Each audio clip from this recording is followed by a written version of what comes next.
Hello everyone. I'm here to help you relax tonight. If you're falling asleep with this video, please like and subscribe. Tell me where you're listening from and the time there. Story 1. On March 3rd, in the quiet lakeside town of Greywater Cove, Evelyn Hart locked the front door of her bookstore at exactly 9:17 p.m. The security footage confirmed it. Evelyn, 34, owner of Hart and Hollow Books, waved goodnight to the cafe owner across the street. She adjusted her scarf, checked her phone, and walked toward her car. She never made it home. Evelyn wasn't the type to vanish. She lived alone in a renovated cottage near Lake Marrow. She had dinner plans the following night with her sister. Her taxes were filed. Her rent was paid. Her car payment was automatic. Her silver Honda Civic was found the next morning parked neatly in her driveway.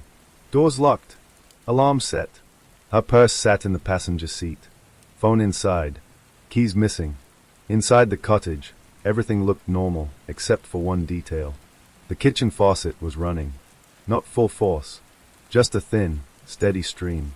Detective Aaron Vale of the Greywater County Sheriff's Department arrived at 8:12 a.m. There were no signs of forced entry. No broken windows.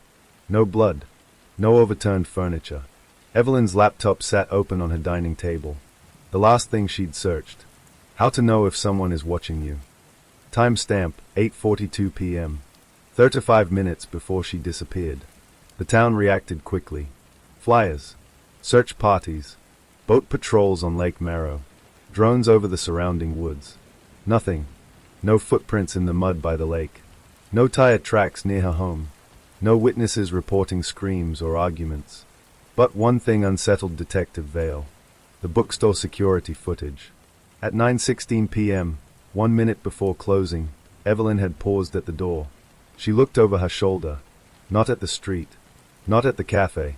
But inside the store. As if someone had moved behind the shelves. She stared for 3 seconds. Then forced a smile. Locked up. Left. Police reviewed the footage again. There was no visible person inside. But in the reflection of a glass display case. A faint distortion. Like heat rippling in air. Right where she'd been looking. 3 days later, a break came from an unexpected source. A college student named Maya Bennett came forward with something she almost didn't report. She'd been studying at the bookstore cafe that night.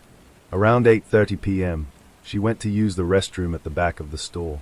As she passed the mystery section, she thought she heard whispering. Not from customers. From between the shelves. She assumed it was a couple hiding, maybe fooling around. But when she turned the corner, no one was there. Just one book on the floor, face down. She picked it up and put it back. She remembered the title because it had unsettled her. The Watcher's Eye. Police checked inventory records.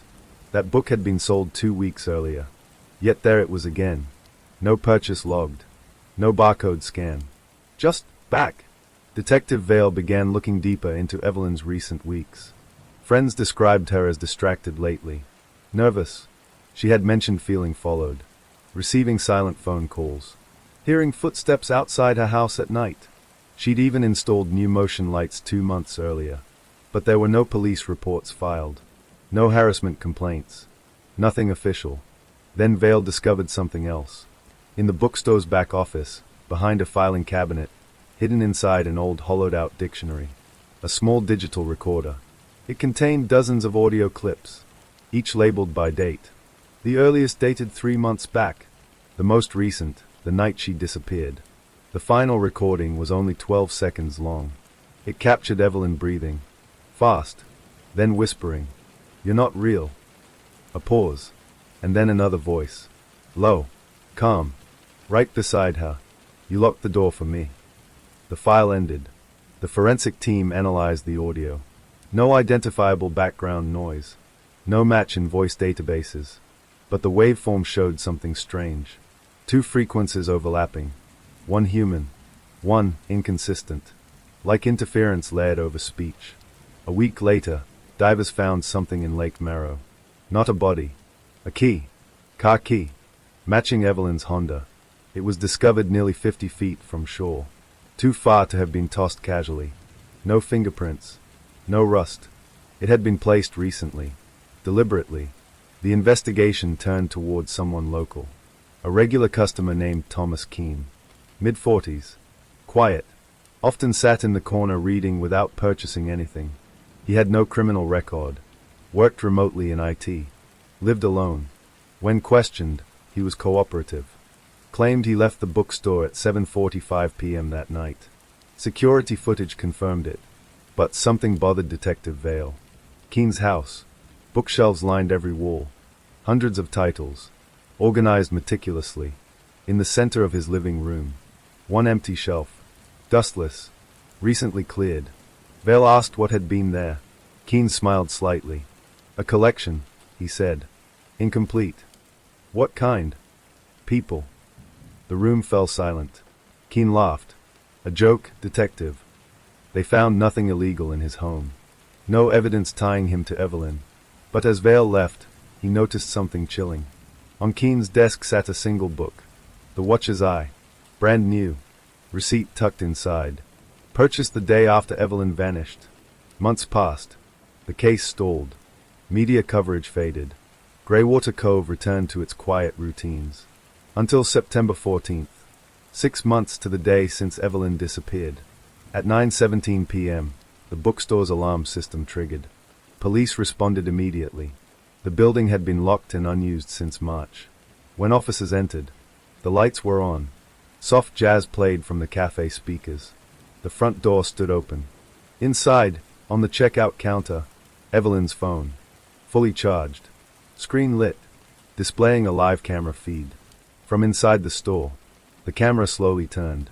Aisle by aisle. As if someone were walking. The feed stopped in the mystery section. On a single book placed upright on display. The Watcher's Eye. Behind it, a shadow moved. Not across the floor, but between the shelves. Tall. Still. Watching. The screen went black. Evelyn Hart was never found. Thomas Keene moved out of town 2 weeks later. No forwarding address. No trail. The bookstore remains closed. Locals say if you stand outside at exactly 9:17 p.m., you can sometimes see movement inside. A shape pacing slowly between shelves. Waiting for someone to lock the door. Detective Aaron Vale didn't believe in coincidences. So when Thomas Keene packed up his house and left Greywater Cove exactly 2 weeks after the bookstore alarm incident, Vale didn't see relocation. He saw retreat. Keene's neighbors reported a rental truck arriving at 3 a.m. No movers. No friends. Just Keene loading sealed plastic storage bins into the back, one by one. He left the house spotless. Too spotless. When police obtained a search warrant days later, they found something that made Vale's stomach tighten. The empty shelf in Keene's living room wasn't just empty. It had been measured. Faint pencil lines marked equal spacing, roughly shoulder width apart. 7 spaces total. 6 faint dust outlines. 1 space freshly cleared. Vale reviewed missing persons reports from Greywater Cove over the past 5 years. There were 6 unresolved cases. All adults. All lived alone.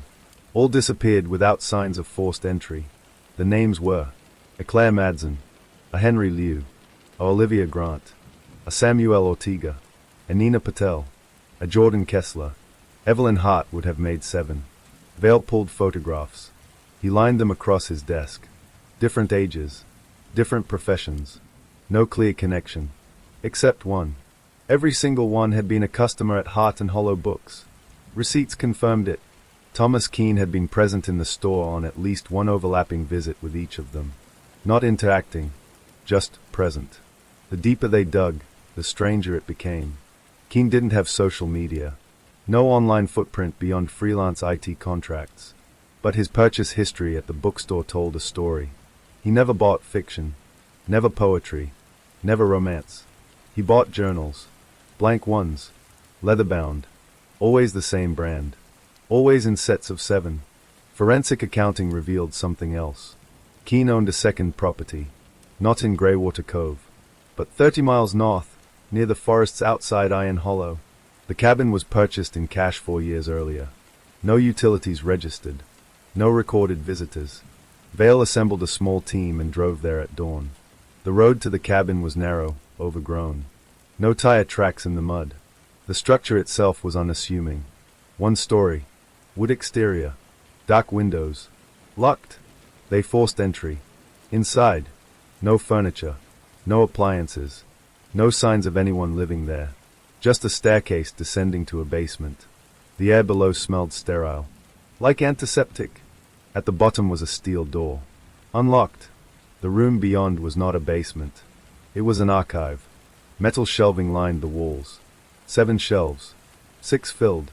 Each contained a leather-bound journal, a photograph, a personal item. Claire Madsen's shelf held a silver bracelet reported missing with her. Henry Liu's shelf contained his wedding ring. Nina Patel's shelf displayed her eyeglasses. Each journal was labeled with a name. Inside, handwritten entries documented daily observations. Habits, schedules, fears, routines, intimate details only someone watching closely would know. But the final entries were different. They shifted from observation to narration, as if written by the victims themselves. The last page of Olivia Grant's journal read, "I understand now. I was chosen because I noticed." Samuel Ortega's final line, "You said we are safer here. I want to believe that." None of the handwriting matched the victims. It matched Thomas Keane. On the 7th shelf, Evelyn Hart's journal. Only 3 pages written. Entry 1.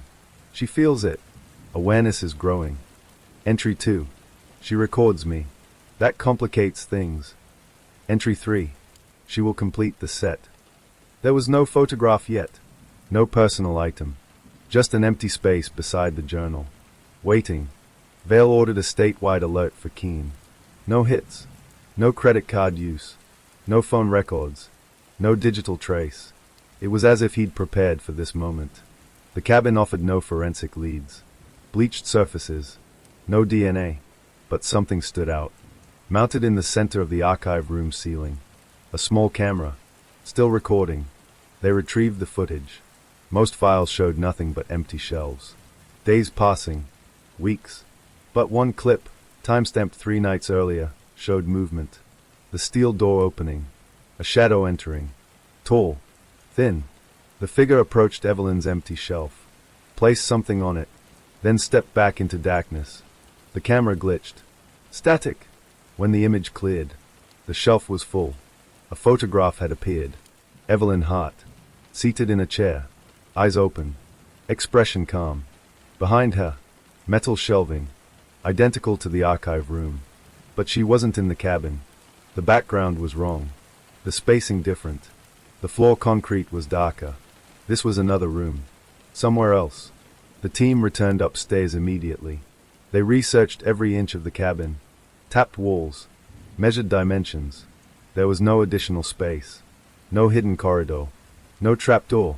Yet the photograph proved Evelyn had been alive after the bookstore alarm incident. And she had been documented. Recently, Vale studied the image carefully. Zoomed in. On the far left edge of the photograph, partially cropped. A reflection. In polished metal. A silhouette. Not Keane. Too broad. Too tall. Watching from behind her. 3 days later, a hiker in Iron Hollow reported something strange. He'd found a structure deep in the forest. Not on maps. Not marked by trail signs. Concrete. Rectangular. Half-buried. Police investigated. It was a decommissioned Cold War communications bunker. Unregistered. Forgotten. Inside. 7 rooms. 6 empty. 1 occupied. Evelyn Hart sat at a table. Alive. Thin. But unharmed. She looked up calmly when officers entered. As if expecting them. Vale approached carefully. "Evelyn," he said softly. "We're here to take you home." She blinked slowly. "There is no home," she replied. "Where is Thomas Keane?" She tilted her head slightly. "He wasn't Thomas," she said. "That was a name he borrowed." "Who is he?" She looked past Vale. At the doorway. As if someone stood there. "He collects awareness," she whispered. "For what?" Her lips parted in the faintest smile. "To see who can see him." Officers swept the bunker. No other occupants. No hidden tunnels. No signs of recent exit. Yet Evelyn insisted she had not been alone. "He watches from the dark corners," she said. "Even now." She refused to say more. Back in Greywater Cove, the archived journals were re-examined. One line repeated in every victim's final entry. You are part of something larger. Vale began to understand. This wasn't random abduction. It wasn't obsession alone. It was curation. Selection. Keen had targeted those who noticed him noticing. Those aware enough to sense they were being watched. He studied them. Documented them. Removed them. Not to kill, but to observe. To build a collection of awareness itself. And Evelyn had broken pattern. She had recorded him back. That made her different. Valuable. Thomas Keene was never located. The bunker had no forensic trail. The archive room at the cabin was dismantled. Evelyn returned to her cottage. But she was changed. She kept all lights on at night. Covered mirrors. Removed every book from her shelves except one. A blank leather journal. On the first page, she wrote, I see you too. Detective Vale visits occasionally. He doesn't tell her that 3 weeks ago, another Greywater resident reported feeling watched. Or that a new missing persons file just crossed his desk. Or that the bookstore alarm triggered again last night. 9:17 p.m. Exactly. When officers arrived. A single new journal sat on the checkout counter. Blank. Waiting. Detective Aaron Vale stopped sleeping the night the journal appeared. It sat in an evidence bag on his desk at the Greywater County Sheriff's Department in Greywater Cove. Blank. Leather-bound. Identical to the others found in the archive cabin near Iron Hollow. No fingerprints. No fibers. No surveillance footage showing who placed it on the bookstore counter. The alarm had triggered at 9:17 p.m. By 9:19, patrol units were on scene. 2 minutes. That was the window. 2 minutes for someone to enter a locked building, disarm nothing, leave no trace, place a journal in the center of the counter, and vanish. Vale replayed the security footage frame by frame. Nothing. No door opening. No shadow crossing the windows. Just the journal appearing between frames. 1 second the counter was empty. The next, it wasn't. Evelyn Hart had started writing again. Not in the blank journal found at the store. In her own. Vale had convinced her to allow daily wellness checks. She agreed on one condition. You don't stand behind me, she'd said. I won't, he promised. Now he sat across from her at the small kitchen table in her cottage near Lake Marrow.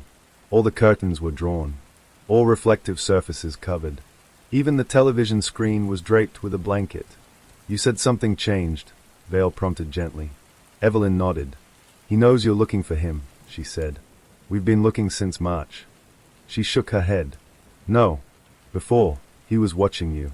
Now he's studying you. A chill crept up Vale's spine. That's not possible.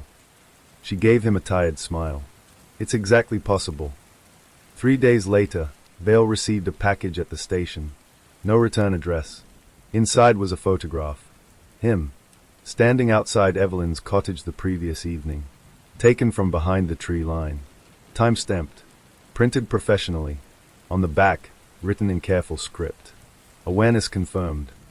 Vale immediately ordered a perimeter sweep of the wooded area around the cottage. Nothing. No footprints. No disturbed soil. No tire tracks on the gravel road. But they found something else. Mounted high in a pine tree, nearly invisible against the back. A microcamera. Battery-operated. Wireless. Pointed directly at the front door. Forensic analysis showed it had been installed within the last 48 hours. No fingerprints. No serial number. Scrubbed. Vale began reviewing his own routines. He checked for patterns. Varied his routes. Changed parking locations. But then something subtle happened. His desk at the station shifted. Not obviously, but enough. The stack of case files angled slightly differently. His pen moved from left to right. His chair adjusted by inches. At first he blamed exhaustion. Until one morning, he opened his desk drawer and found a leather journal inside. Blank. Except for one line on the first page. Entry 1, Detective Aaron Vale. His stomach dropped. He had never brought the evidence journal home. He had never taken it from the locker. Yet here it was. A duplicate.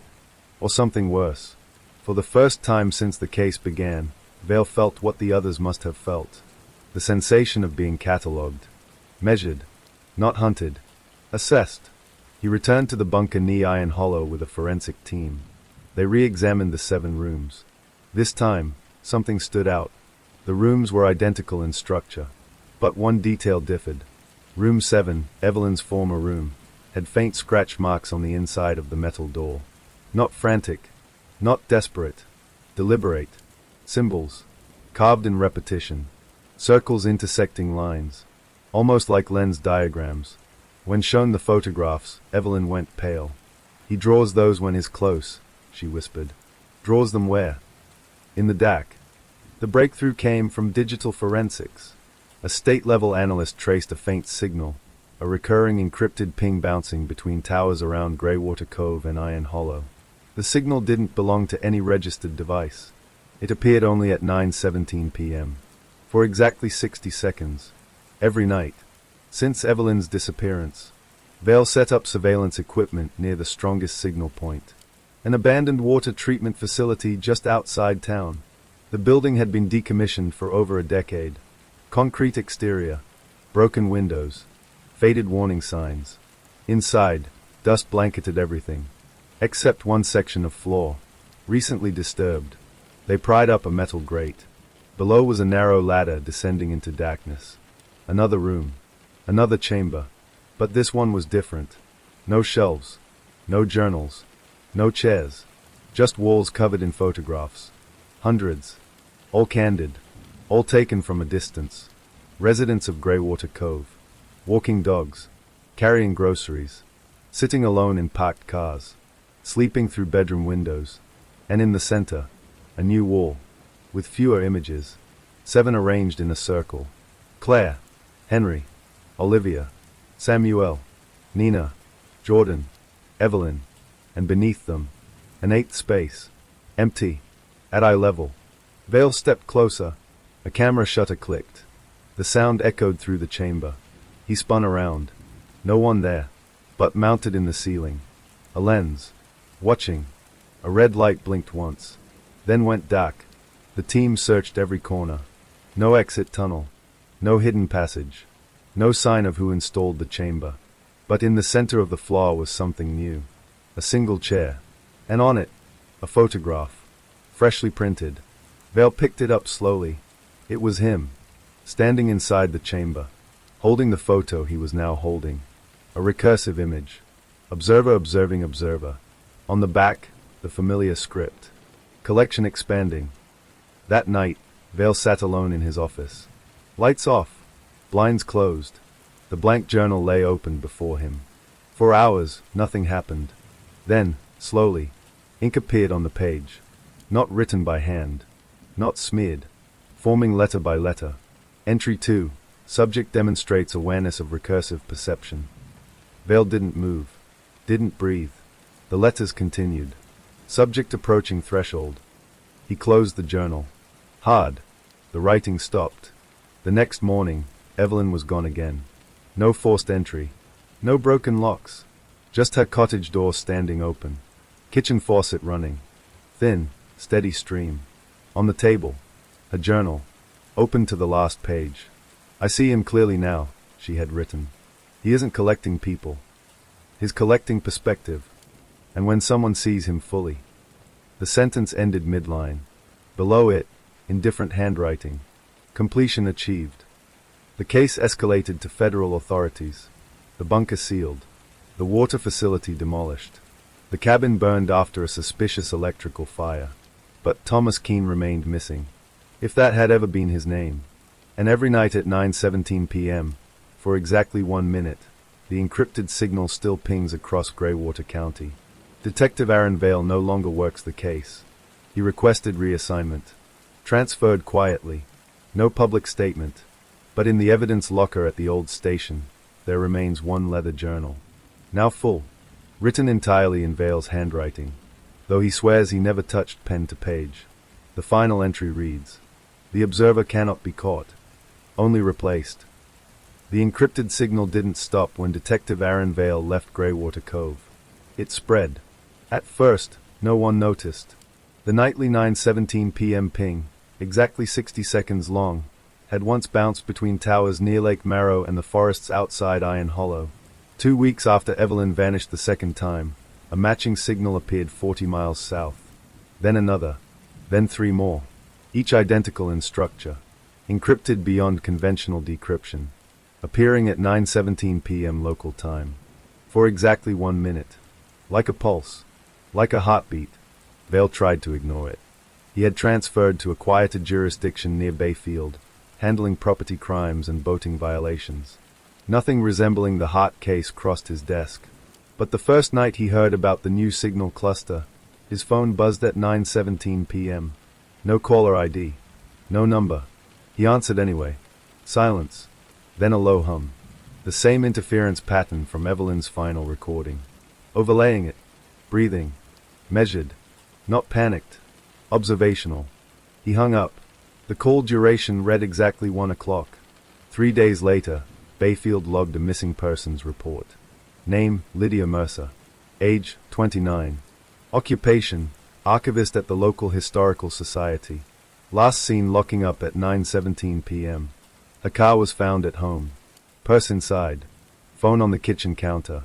Faucet running. Thin, steady stream. Vale felt the floor tilt beneath him. The pattern wasn't just repeating. It was migrating. He contacted the federal task force still nominally assigned to the Hart case. They denied any confirmed link. Officially, the encrypted signal was unrelated network noise. Unofficially, one analyst admitted the structure was identical. Same encryption signature. Same 1-minute duration. Same 9:17 timestamp.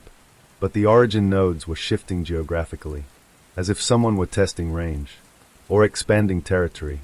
Vale visited Lydia Mercer's workplace. Rows of historical documents. Carefully labeled artifacts. Glass cases containing relics of Bayfield's past. On her desk, a leather-bound journal. Blank. He didn't need to open it. He already knew. Security footage from the Historical Society showed Lydia alone in the building at closing. At 9:16 p.m., she paused. Just like Evelyn. Looked over her shoulder. Toward the archives aisle. Her lips moved slightly, as if speaking to someone unseen. Then she smiled faintly. Locked the door. Left. The camera in the hallway flickered at 9:17. For 1 second, when the image returned, a distortion lingered near the ceiling. Not shadow. Not reflection. More like absence shaped like a person. Vale drove back to Greywater Cove without filing the proper transfer paperwork. He needed to see something with his own eyes. Evelyn's cottage stood empty. Boarded. Condemned. But the woods behind it remained unchanged. Still. Quiet. Watching. He walked past the tree line where they had once found the microcamera. The bark bore faint indentations. Circular markings intersected by lines. The same symbols carved inside the bunker door. Lens diagrams. Threshold markers. He realized something then. The symbols weren't warnings. They were indicators. Points of observation. Places where perspective converged. He returned to the abandoned water facility site. Now a leveled patch of dirt. Demolished months earlier. But as the sun dipped below the horizon, his phone vibrated. 9:17 p.m. The signal pinged again. This time, stronger. Not from a distant tower. From beneath his feet. Vale stepped back slowly. The ground felt hollow. He knelt. Pressed his palm against the soil. It was cold. Freezing. A thin crack ran across the date, too straight to be natural. He followed it 3 feet. Then 6. Then exactly 6 feet, 3 inches. Martin Whitaker's height. The first case. Briar Hollow Road. The hidden chamber beneath the floorboards. The pattern wasn't starting in Greywater Cove. It had never been confined there. This was older. Layered. Recurrent. The soil shifted. Not collapsing. Opening. A seam widening silently. Beneath it. Darkness. And a ladder. Metal. New. Installed recently. Vale stared down into the black. He could call for backup. He could step away. He could choose not to cross whatever threshold lay below. Instead, he descended. The chamber beneath the earth was unlike the others. No photographs. No journals. No shelves. Just mirrors. Floor to ceiling. Every wall covered in reflective panels. In each reflection, Vale. Hundreds of him. Looking back, but not synchronized. Some reflections blinked a fraction of a second late. Some tilted their heads when he did not. Some smiled. He did not.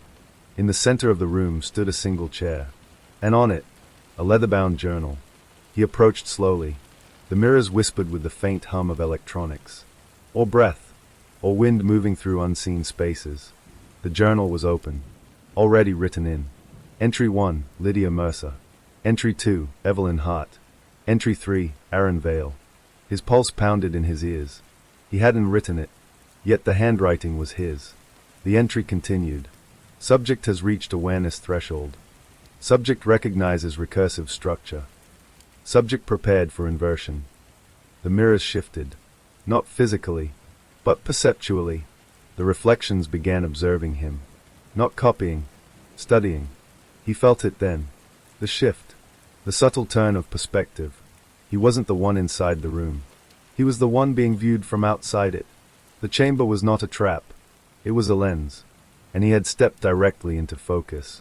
Above ground, at exactly 9:17 p.m., the encrypted signal pulsed. Stronger than ever. Across 5 states now. Dozens of towers. 1 minute. Precisely. In Bayfield, in Greywater Cove, in Iron Hollow. People paused mid-motion. Looked over their shoulders.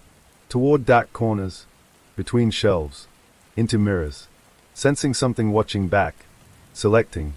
Assessing. Vale reached toward the journal. The instant his fingers touched the page, the mirrors went black. Not shattered. Not broken. Just dark. Reflective surfaces turned opaque. And in the blackness, he saw something behind him. Not clearly. Not fully. But enough. A shape defined by absence. By distortion. By awareness itself. It didn't speak. It didn't need to. The journal page flipped. A final line appeared. Observer integrated. The chamber lights extinguished. The next morning, construction crews arrived at the former water facility site. The ground was solid. No seam. No crack. No ladder. No evidence of disturbance. Detective Aaron Vale did not report for duty. His vehicle was found parked neatly by the tree line near Evelyn's old cottage. Engine cold. Doors locked. Phone inside. Keys missing. In Bayfield, Lydia Mercer remains missing. In Greywater Cove, another bookstore has opened in the old Heart and Hollow location. The new owner keeps the mystery section well stocked. And on certain nights, customers say the lights flicker at 9:17 p.m. For exactly 1 minute. Some swear they see a faint distortion in the glass display case. A ripple. A shape. Watching between reflections. Waiting for someone to notice. Waiting for someone to see it clearly. Because awareness is the only requirement. And once you cross the threshold, you are no longer being watched. You are part of the watching. The signal was no longer regional. By the time federal analysts admitted there was a pattern, it had already crossed 13 states.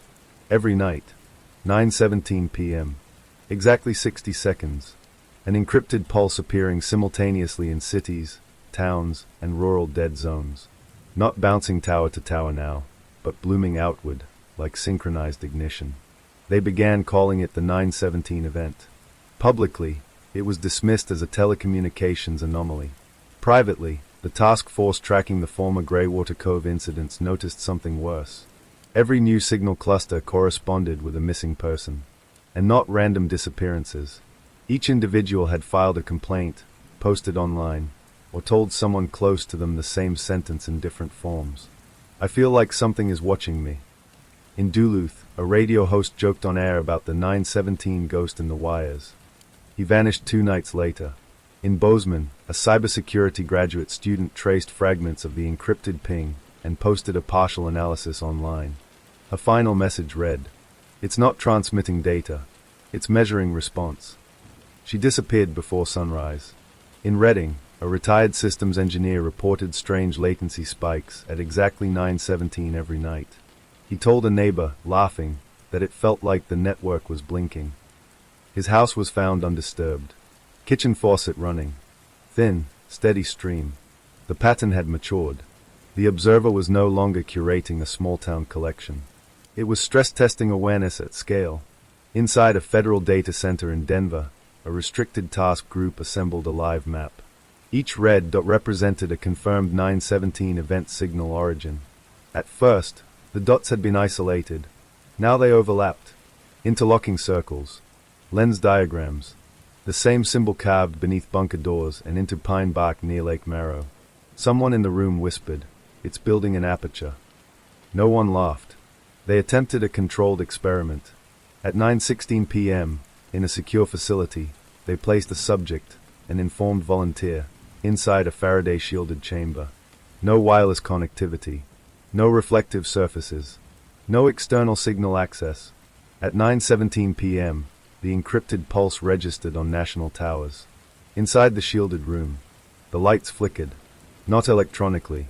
Physically. Like air pressure had shifted. The volunteer reported a sensation of being aligned. When asked what that meant, he said, "It felt like something focused on me. Like a camera finding sharpness." At 9:18 p.m., the sensation stopped. But when technicians reviewed internal room cameras, something impossible appeared. For exactly one frame, the volunteer's reflection in the matte steel wall behind him did not match his posture. It stood straighter, looking down at him. The data team began analyzing something they had previously dismissed. Search trends, social media phrasing, forum posts. Across the country, between 9:10 and 9:25 p.m. nightly, there was a spike in searches for, "Why do mirrors feel different? Am I being observed? What happens when you become aware of observation?" It wasn't panic. It wasn't mass hysteria. It was recognition. People were noticing the noticing. And that, historically, was when they vanished. In the reopened bookstore in Greywater Cove, the new owner, a quiet man who introduced himself only as Daniel, made a minor change to the mystery section. He installed mirrored backing behind the shelves. Customers browsing at night occasionally glimpsed themselves multiplied between book spines. At 9:17 p.m., those reflections sometimes lagged by a fraction of a second.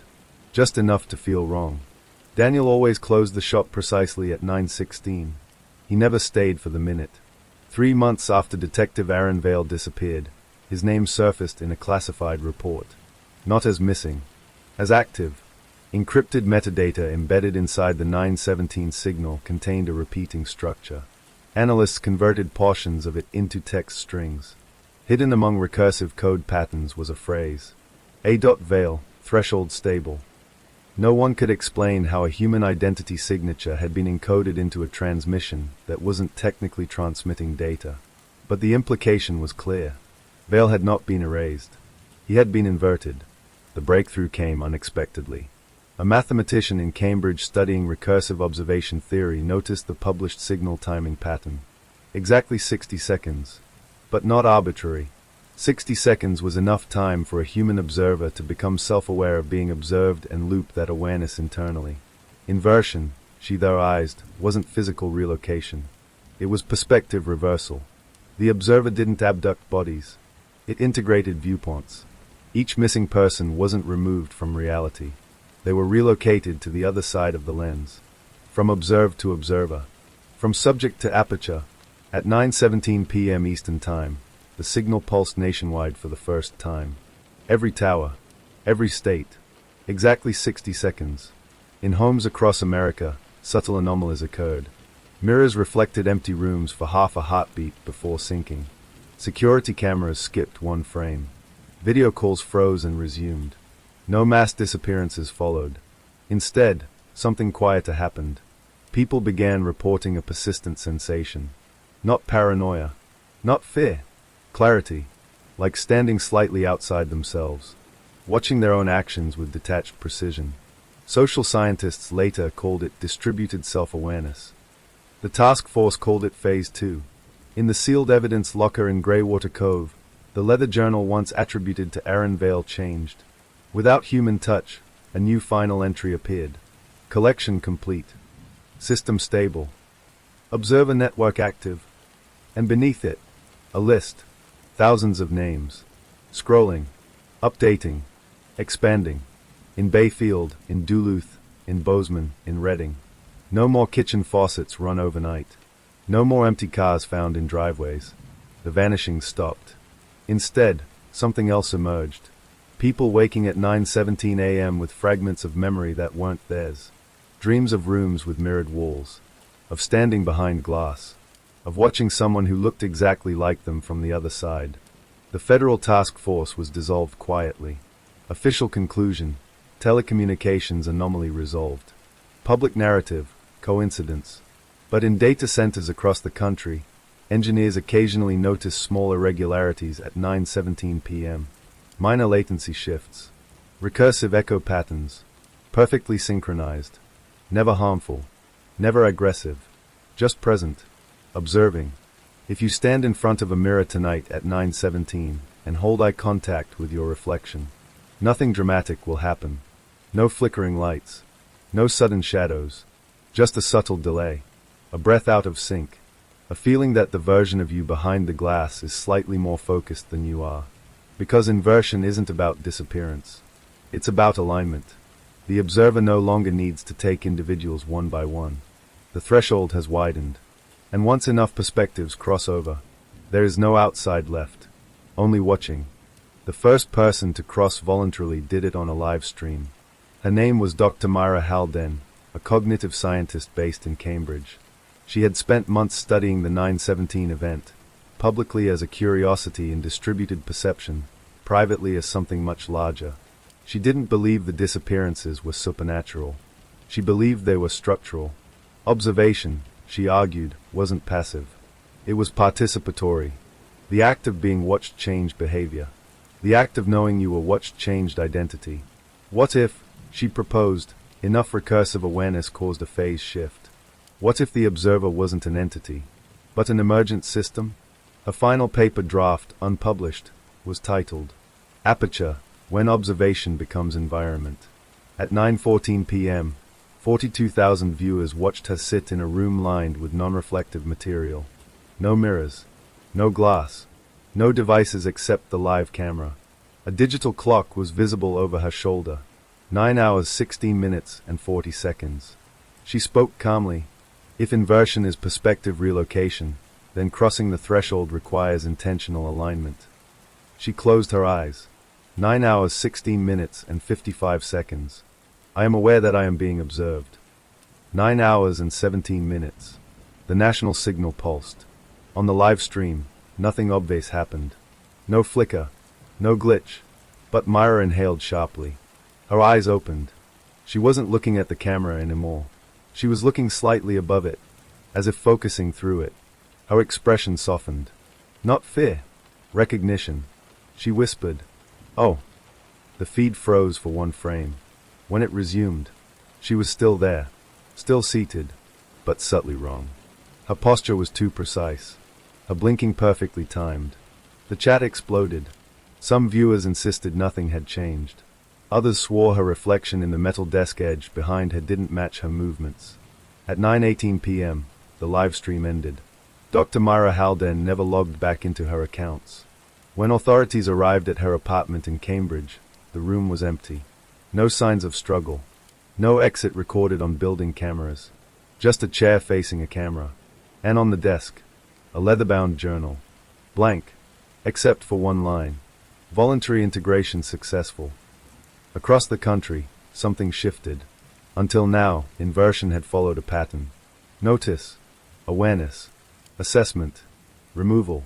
But Myra had removed the removal. She crossed without vanishing. Which meant the threshold wasn't a trap. It was a door. In Seattle, a software engineer reported something unprecedented. At 9:17 p.m., his smart home assistant responded before he spoke. He hadn't issued a command. But the device activated and said, "Alignment confirmed." Then powered down. In Austin, a traffic control system rerouted vehicles for exactly 1 minute at 9:17, without any code change logged. In Atlanta, a hospital imaging machine displayed a phantom silhouette in a scan room that was empty. None of it destructive, none of it violent, just minor assertions of presence, like fingers pressing gently against glass. The remaining members of the dissolved federal task group reconvened unofficially. They reviewed Myra's final 9:17 frame at the highest resolution possible, zoomed, enhanced, and found it, in her pupils, reflections, not of the room, of something vast, rose, hundreds of points of light, like city blocks viewed from above at night, or nodes, observers, She wasn't looking past the camera. She was looking through a network. Meanwhile, in Greywater Cove, Daniel, the quiet bookstore owner, installed something new. A reading table in the center of the shop. Circular. Mirrored surface. He placed 7 blank journals on it. Customers browsing late sometimes felt drawn to sit there at closing time. 9:16 p.m. He always left before the minute began. The door locking behind him. Lights dimming. Inside, between 9:17 and 9:18. The journals occasionally filled. Just 1 line each. Different handwriting. Same message. I am aware. The breakthrough came from an unexpected direction. A group of neuroscientists studying meditation states discovered that during the 9:17 pulse, brain scans across test subjects showed synchronized microactivity spikes in regions associated with self-perception. Not fear, not threat response, self-modeling. As if, for 60 seconds, human cognition globally entered a heightened state of recursive awareness. It wasn't forcing inversion. It was offering it. An aperture doesn't pull. It opens. Then came the first return. In Duluth, the missing radio host walked into a police station at 9:18 p.m. Calm, uninjured.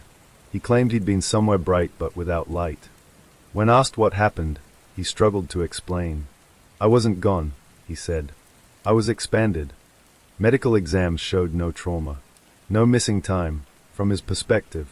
But when technicians reviewed city surveillance from the moment he reappeared, for 1 frame before he stepped through the station doors, his body flickered, as if resolving from static. More returns followed. Not all, but some. Individuals previously missing reappeared in different cities, different states, each describing the same sensation.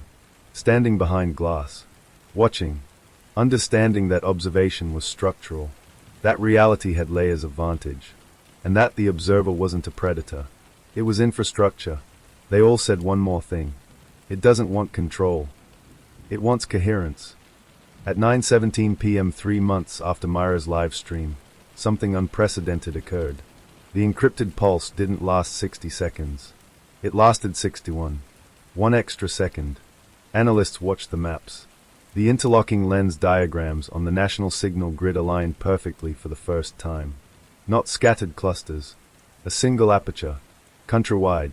In that 61st second, every active camera system connected to the internet briefly displayed a mirrored image of its viewer, even if the lens was pointed elsewhere. Security cams showed homeowners staring directly back at themselves. Laptop webcams reflected faces that weren't sitting there, for exactly 1 heartbeat. Then normal feeds resumed. The following morning, the leather journal in the Greywater Cove evidence locker changed again. A new final entry appeared. Aperture stable. Bidirectional flow achieved. Observation environment active. Below it, no names, just a phrase. Next phase, reciprocity. In her empty apartment in Cambridge, the camera Myra used for her live stream powers on every night at 9:17 p.m. No one touches it. No one enters. For 61 seconds, it records an empty chair. But in the reflection of the darkened window behind it, there are always more lights than the city should contain. It began with a choice. For nearly a year, the 9:17 event had been something that happened to people. A pulse. A minute.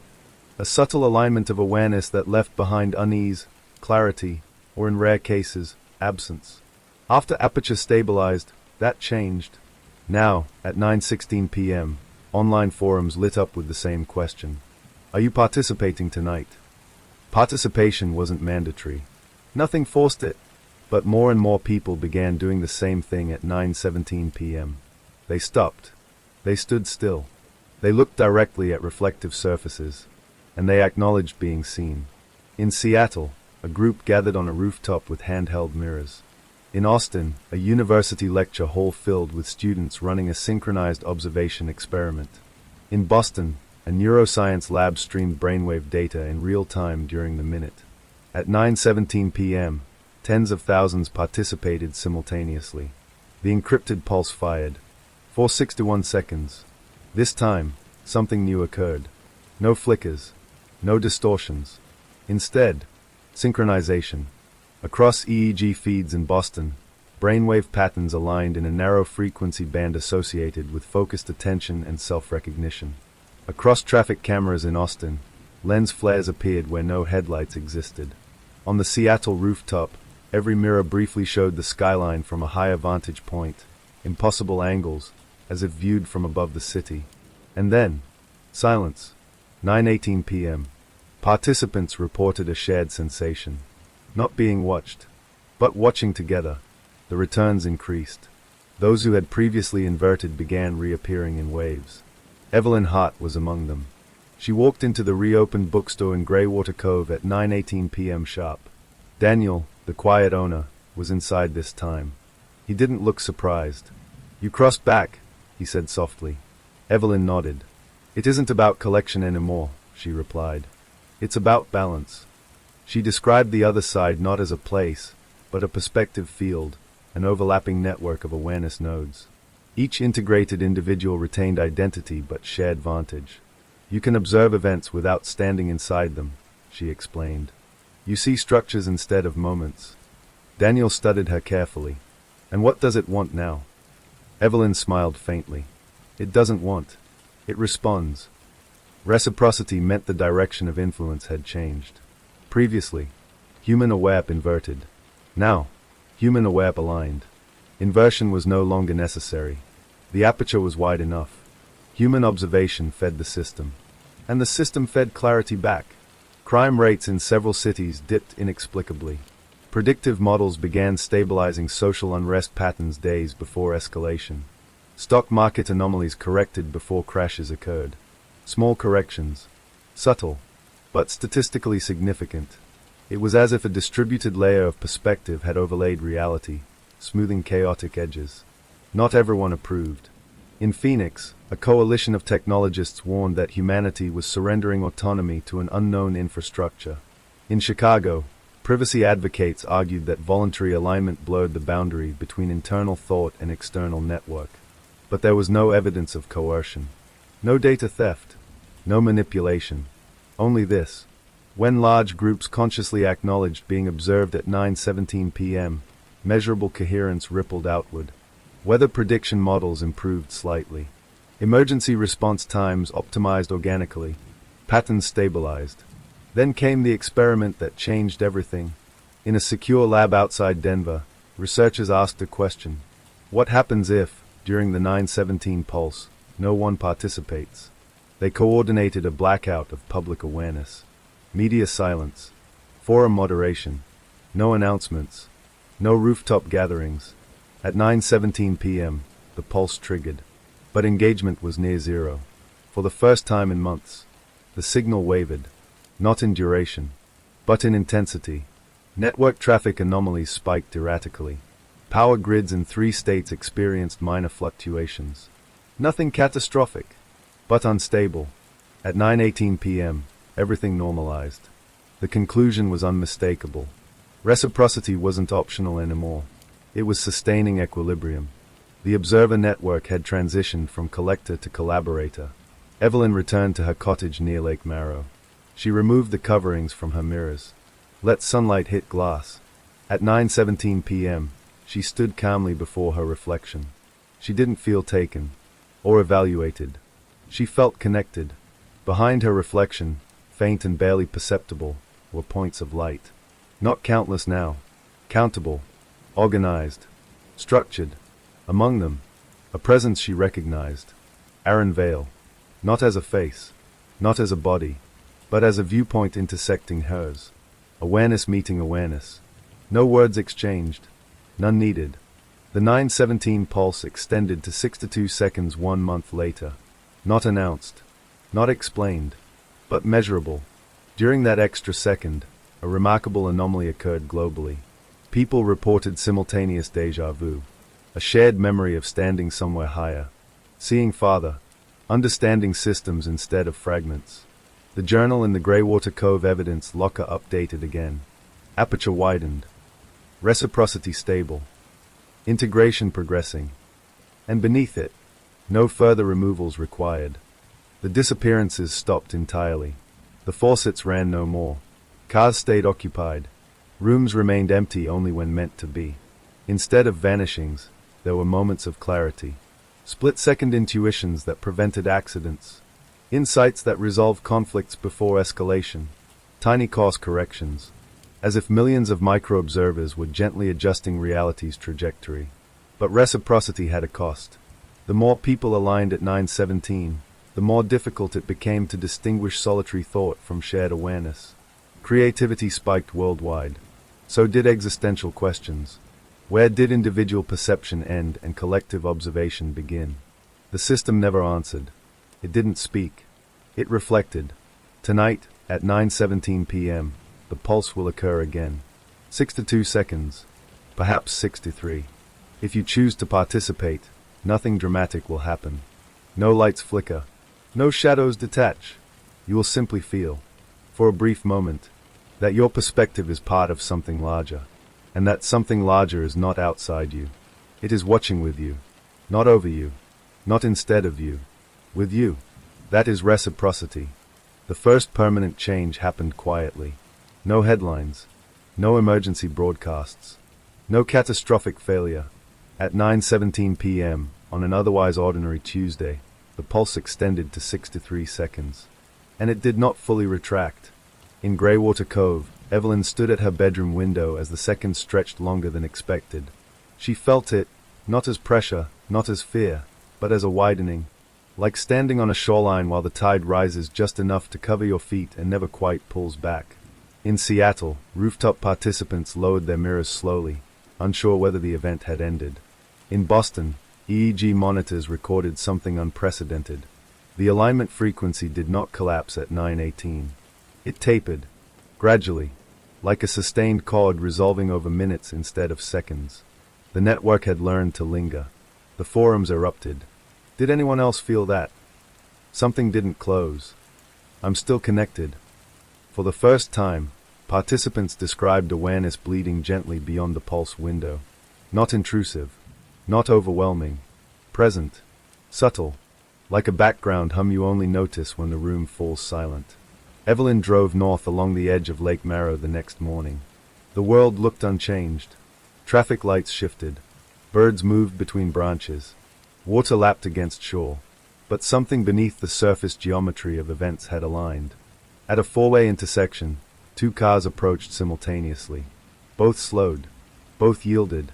No hesitation. No confusion. Just shared understanding. Micro-adjustments everywhere. People stepping aside before collision. Words chosen more carefully in conversation. Arguments dissolving mid-sentence as if both parties sensed escalation before it ignited. Convergence was not spectacle. It was friction reduction. In Chicago, predictive crime models dipped below historical baselines by statistically improbable margins. In Austin, emergency dispatch centers reported a measurable decline in critical miscommunications.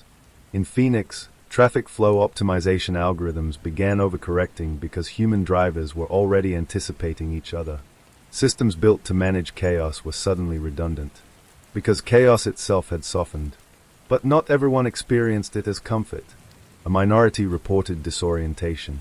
Writers described difficulty distinguishing original thought from emergent insight. Musicians composed melodies they swore they hadn't consciously written. Scientists across different continents drafted nearly identical hypotheses within hours of each other. Convergent cognition. Independent minds arriving at the same conclusions, not through collaboration, but through alignment. In a secured research facility outside Denver, analysts compared global brainwave data. The 917 frequency had begun appearing spontaneously throughout the day in brief flashes, seconds-long microalignments triggered by focused attention. The pulse was no longer an event. It was becoming infrastructure. Evelyn visited Daniel at the reopened bookstore in Greywater Cove. The mirrors inside were uncovered now. They reflected customers normally. Mostly. You feel it too, Daniel said as she entered. Yes. It's not collecting anymore. No. He gestured toward the glass display case where the journal rested. New writing had appeared again. But this time the ink shimmered faintly, as if layered over itself. Phase convergence initiated. Observer nodes stabilizing. Boundary dissolving. Daniel closed the journal slowly. What happens when there is no boundary left? Evelyn looked at her reflection in the glass. For a split second, she saw not countless distant points of light, but threads, connections, lines linking perspective to perspective. A web, not of control, but of shared vantage. When observation becomes mutual, she said quietly, separation becomes optional. That night, at 9:17 p.m., something unprecedented occurred. No official coordination, no public campaign, yet participation surged organically. People stopped mid-step, mid-conversation, mid-thought, and acknowledged the shared field. The pulse fired, 6 to 4 seconds, and instead of a uniform frequency, the network displayed structure. Clusters formed. Cities glowed in patterned sequences.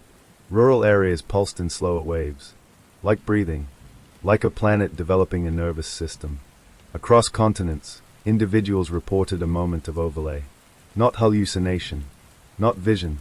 But expanded context. You could sense where your actions fit within larger patterns. See consequences branching outward before choosing. Feel the weight and lightness of options simultaneously. Free will did not vanish. It clarified. Choice became informed by perspective beyond the immediate self. But convergence has gravity. As more people aligned, solitude thinned. Private resentment dissolved quickly because it couldn't sustain itself against a wider field of awareness. Hidden malice struggled to anchor. Lies felt heavier. Truth felt lighter. This terrified certain power structures. Manipulation requires fragmentation. Convergence eroded fragmentation. Attempts were made to suppress the 917 discussions. But suppression itself became transparent. Information flowed around barriers before they solidified. The network did not attack resistance. It anticipated it, and gently redirected. Evelyn returned to the lake. She stood barefoot at the water's edge during the next pulse. This time she did not look into a mirror. She closed her eyes, and felt the field directly, not as external, not as internal, but as a shared horizon of awareness. She sensed Aaron Vale again, not separate, not merged, but intersecting, like two beams crossing without losing origin. She understood then. Convergence was not assimilation. It was coherence. Identity remained intact, but isolation did not. At 9:18 p.m., the pulse did not end abruptly. It faded into the constant background hum that now existed at the edge of perception. Children born after this shift would likely never know a world without it. They would grow up with intuitive synchronization baked into development. A species-level adaptation. No implants. No devices. Just aligned attention. The journal updated one final time that evening. Convergence threshold reached. Observer and observed stabilized. Reciprocity complete. And beneath it, next phase pending. The disappearances of the past now felt like early miscalculations. A system learning scale. Collection had been inefficient. Reciprocity sustainable. Convergence transformative. The world did not end. It sharpened. Edges aligned. Noise reduced. Patterns clarified. Humanity did not lose itself. It found context. Tonight, if you pause at 9:17 p.m., you may notice something subtle. A sense that your thoughts are not isolated points, but coordinates in a larger geometry. You are not absorbed. You are not controlled. You are situated. And somewhere, someone else, feels that same realization at the same moment. That is convergence. Convergence changed perception. Emergence changed reality. For months, the effects had been subtle: behavioral smoothing, predictive intuition, shared cognitive alignment. The world felt calibrated but not altered. Then the first measurable anomaly occurred, and physics noticed. In a materials lab outside Boston, researchers testing graphene conductivity observed a deviation. Not an error, not equipment malfunction, a spontaneous efficiency increase of 0.003%. Statistically tiny, physically impossible under stable conditions. They recalibrated, repeated, observed the same gain. Across the Atlantic, a fusion modeling group in Geneva reported a similar micro-optimization in plasma stability simulations, numbers resolving cleaner than their equations predicted.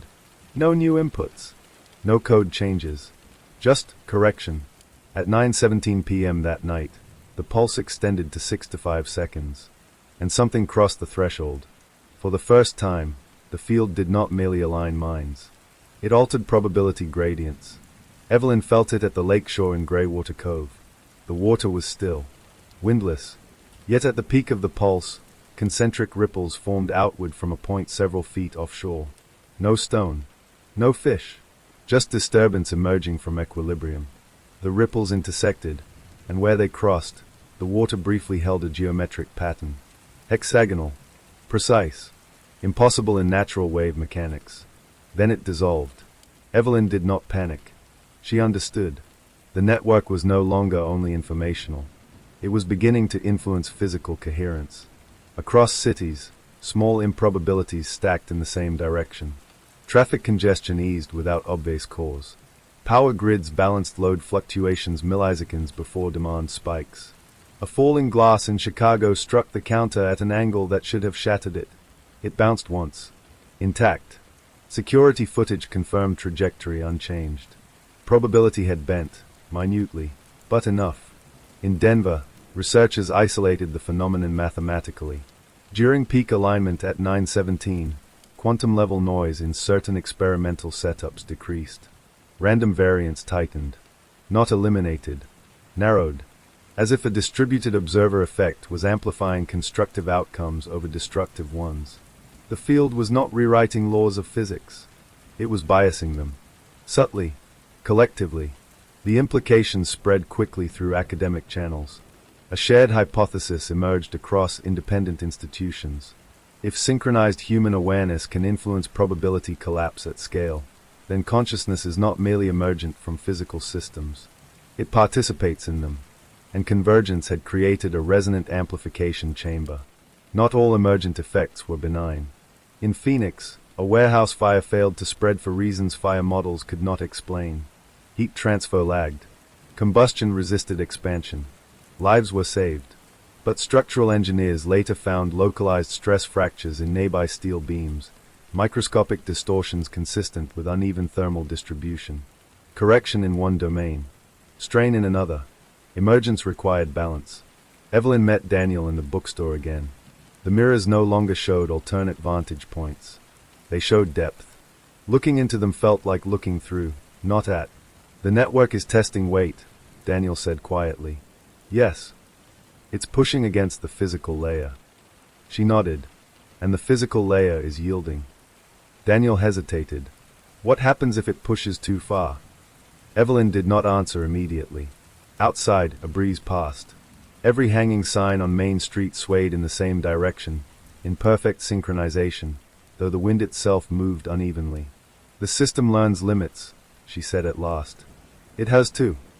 At the next pulse, 6 to 6 seconds long, global participation peaked without coordination. The field brightened, not visually, but experientially. Participants reported a new sensation. Density. As if reality had acquired additional structure beneath it. During second 4 to 3 of the pulse, a satellite array recorded something unprecedented. Microscopic fluctuations in Earth's magnetosphere synchronized momentarily across hemispheres. No solar activity triggered it. No geomagnetic storm. Just coherence. Planetary-scale coherence. Emergence accelerated. Localized weather systems corrected themselves with uncanny precision. A hurricane in the Atlantic shifted 5 degrees east before landfall, sparing a major city without dissipating entirely. Climate models later identified no conventional cause for the adjustment. In Miami, residents stood on balconies at 9:17 p.m., watching cloud formations align into temporary lattice shapes before dissolving back into turbulence. But beneath the optimism, tension gathered.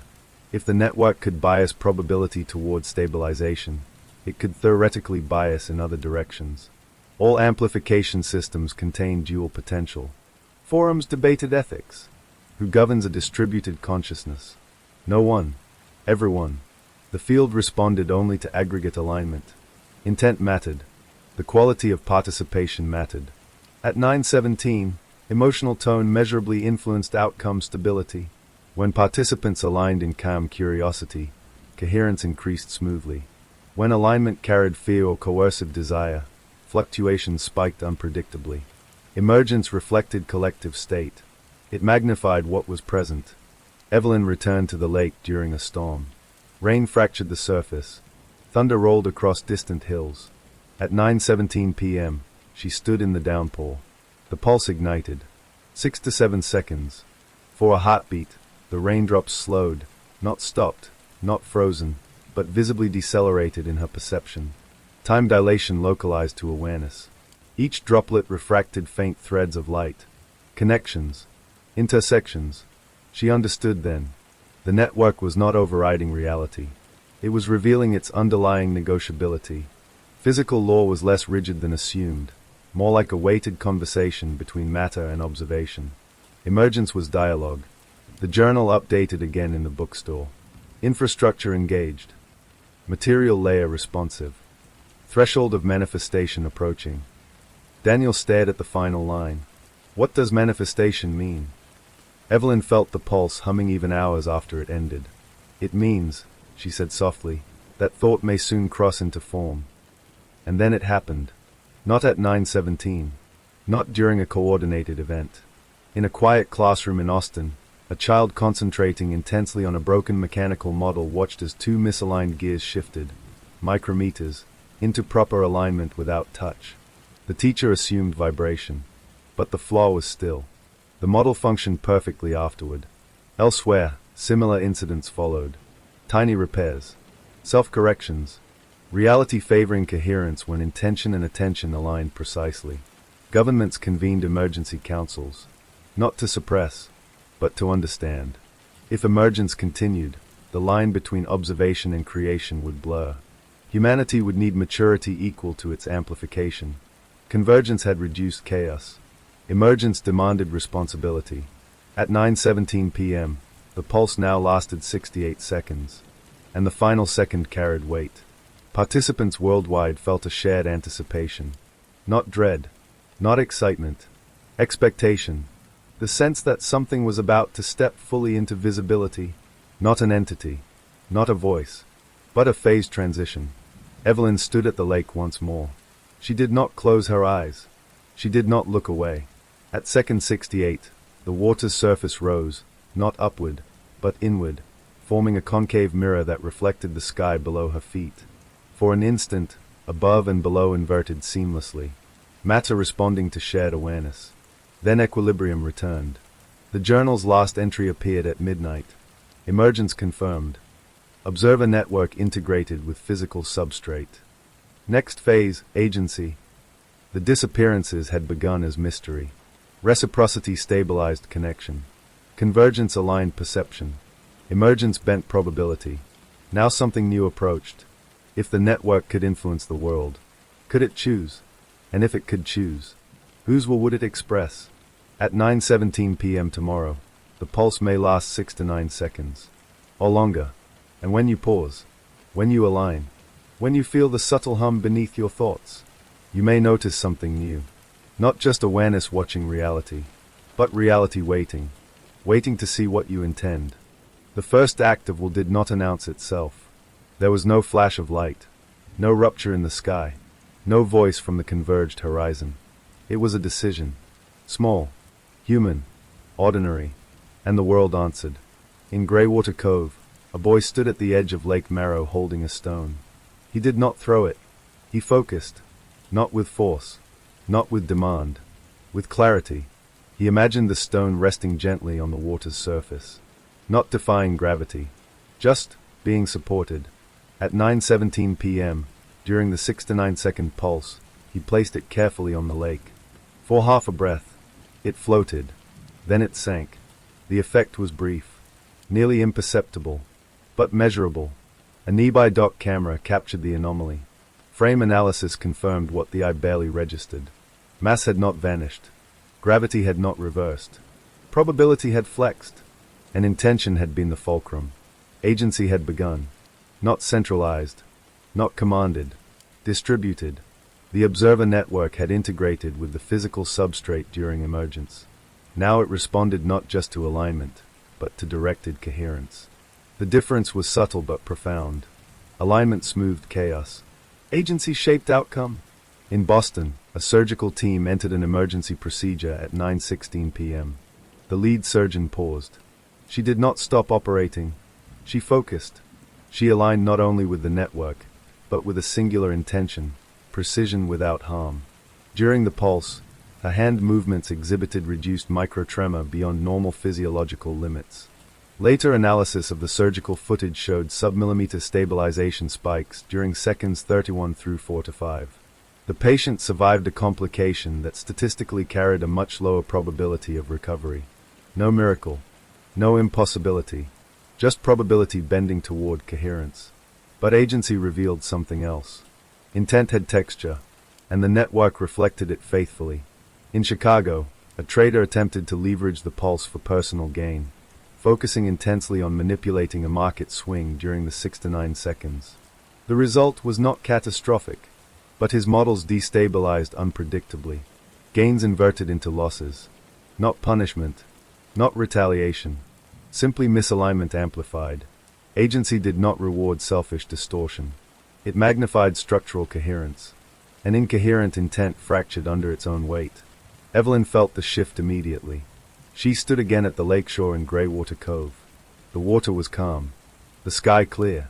At 9:17 p.m., the pulse extended, 70 seconds now. During second 58, she understood something fundamental. The network did not possess agency. Humanity did. Collectively, the observer had never been an external intelligence. It had been latent structure, an amplifier waiting for synchronization. A mirror large enough to reflect species-level will. The disappearances had been early phase calibration, miscalculations and scaling awareness without consent. Reciprocity had stabilized exchange. Convergence had aligned perception. Emergence had opened physical dialogue. Agency transferred authorship. Across the world, participants felt it simultaneously.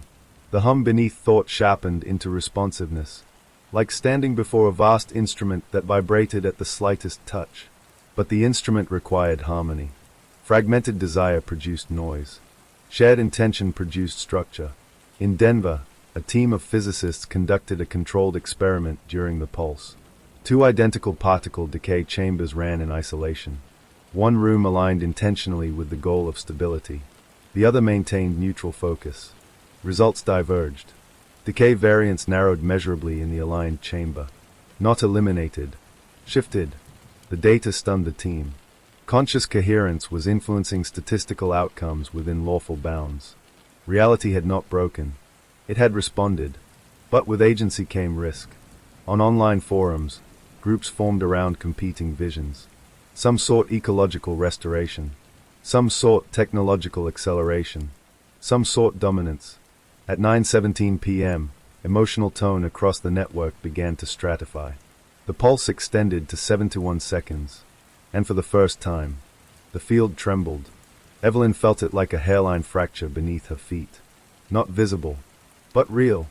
When intention diverged sharply enough, amplification produced turbulence. Weather systems that week became erratic. Localized electromagnetic disturbances flickered across grids. Nothing destructive. Yet, agency required consensus to stabilize. Without coherence, amplification fractured probability instead of refining it. Daniel closed the bookstore early one evening. The mirrors along the walls no longer reflected simply depth. They reflected branching possibilities, subtle overlays of choice vectors faintly visible at the edge of sight. What happens if humanity can't agree? He asked Evelyn.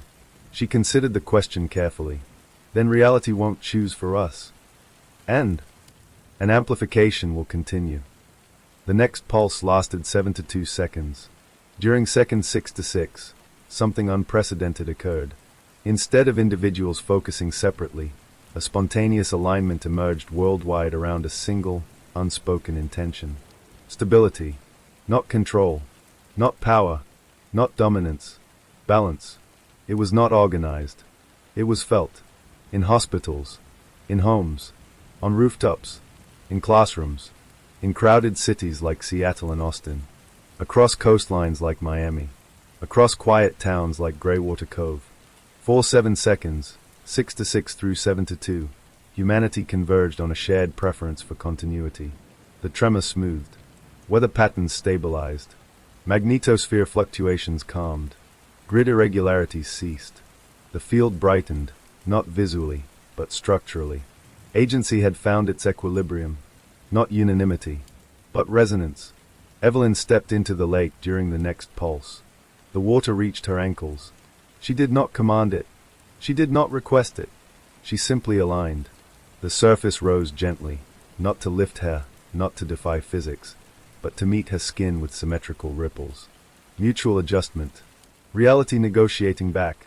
She understood fully now. The observer network was not a being. It was an interface. A planetary-scale feedback loop between consciousness and matter. Agency belonged to those who participated. Responsibly. Collectively. The journal in the bookstore updated one final time. Agency stabilized. Amplification governed by coherence. Disappearances resolved. And beneath it, system complete. The pulses did not stop, but they ceased extending. 7 to 2 seconds became constant. A rhythm. A heartbeat. Humanity had not ascended. It had not transcended. It had integrated. Free will remained intact. Consequences remained real. But awareness now carried weight. Intention now carried measurable influence. Choice was no longer isolated. It resonated. Years from now, historians may debate when the shift truly occurred. Some will say it began with the disappearances. Some will say with reciprocity. Some with convergence. But those who stood still at 9:17 p.m., who felt the hum sharpen into responsiveness, will know. The moment humanity realized it was not being watched, it was participating, was the moment agency began. And the world has been listening ever since. Story 2. The rain had been falling for hours, relentless, turning the gravel road into a slick ribbon of mud.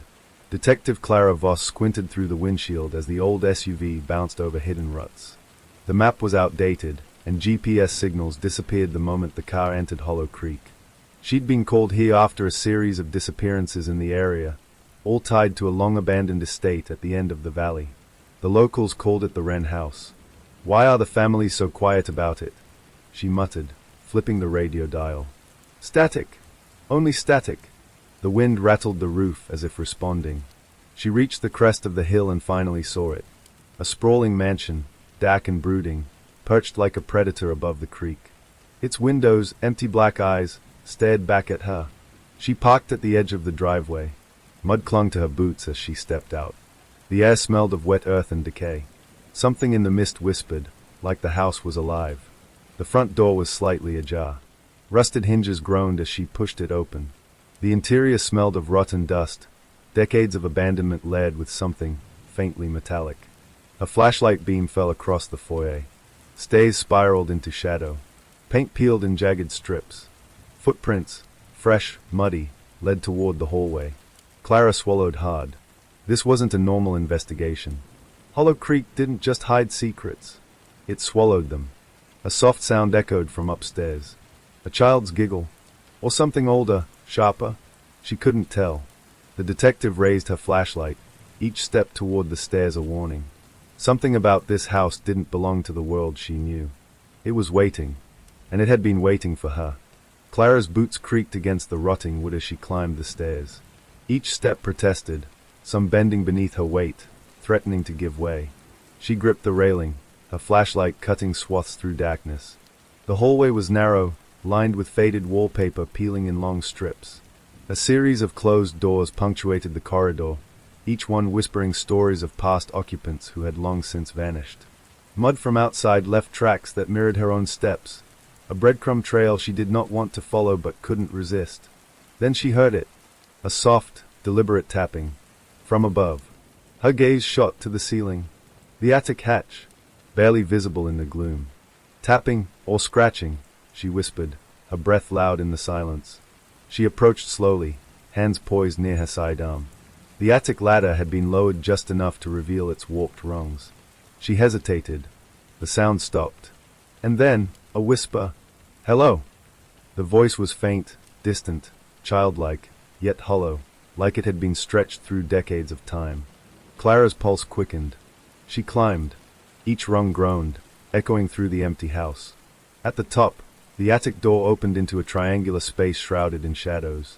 Wooden beams intersected like a cage. Dust floated in the flashlight's beam, motes shimmering like tiny fireflies. And then she saw him. Not a man. Not fully human. A silhouette crouched in the corner, partially obscured by crates and old furniture. Its head was too large, oddly shaped, and it tilted unnaturally. It watched her, always watching. "Who's there?" Clara demanded, trying to keep her voice steady. No answer. Only that tilt of the head, the faint glint of eyes reflecting her light. She stepped closer, trying to get a better look. Her foot struck something soft. She froze. Reaching down, she touched it. It was a journal, old and leather-bound, its pages brittle. She opened it. Words scrawled across the yellowed paper. "Do not look. Do not listen. Do not come." The tapping returned. Faster this time. Louder. Around the beams, somewhere behind the crates, and, she realized, behind her. Clara spun. Nothing. The attic was empty except for the silhouette, which now seemed closer, almost shifting along the corner's shadows. A sudden crash from below made her jump. Something heavy fell in the foyer. She didn't hesitate. She turned to descend. The ladder snapped halfway down. She stumbled, catching herself on a rafter. The attic seemed to pulse with the sound of her heartbeat, each echo mocking her. Reaching the floor, Clara's flashlight illuminated a new horror. Footprints, muddy and wet, that had not been there before. They led down the hall, to the farthest door at the end. The one she had not entered. A door that had never been unlocked. Her instincts screamed to leave, yet curiosity rooted her in place. Slowly, she advanced. The handle was cold. The door resisted but eventually gave way. Inside, the room was empty, except for a single chair facing the wall, and above it, an attic vent, too small for any adult, yet something watched through it. The tapping began again, inside the vent. Deliberate, patient, waiting. Clara realized then what the journal had meant. The house itself observed. Every movement, every thought. And now, it had recognized her. The watcher was not the silhouette in the corner. It was everywhere. And she had walked straight into its gaze. Clara Voss stepped outside into the chill of the Hollow Creek night. Rain had eased to a drizzle, leaving the gravel road slick and glistening under the dim light of a broken street lamp. Her boots left shallow impressions that the rain quickly washed away, erasing evidence of her presence as though the world itself were conspiring to hide the path she had taken. She needed perspective. The house loomed behind her, dark and immovable, its windows black voids that seemed to blink like distant stars. She studied the surrounding landscape. Hollow Creek was a valley hemmed in by steep ridges and dense forest. On first glance, the town appeared empty, almost abandoned. Yet Clara knew better. Every disappearance in the last decade had a single pattern. Victims reported seeing, or hearing, something just beyond the edge of their awareness before vanishing. Each had made some mistake, a small deviation, a glance at the wrong shadow. And each had ultimately led back to Wren House. She pulled her coat tighter around her and started walking. Her plan was simple: map the area, check for unusual signs, and retrace the movements of the missing persons. But as she moved down the gravel road, she felt it again, the subtle pressure in the air, the sense that the forest itself was aware of her. Not in the sense of movement or sound, but of attention. A pulse. Clara slowed. Something had been watching her since she arrived. It wasn't human. It wasn't visible. Yet the feeling of being observed, recorded in precise, minute detail, pressed against her consciousness.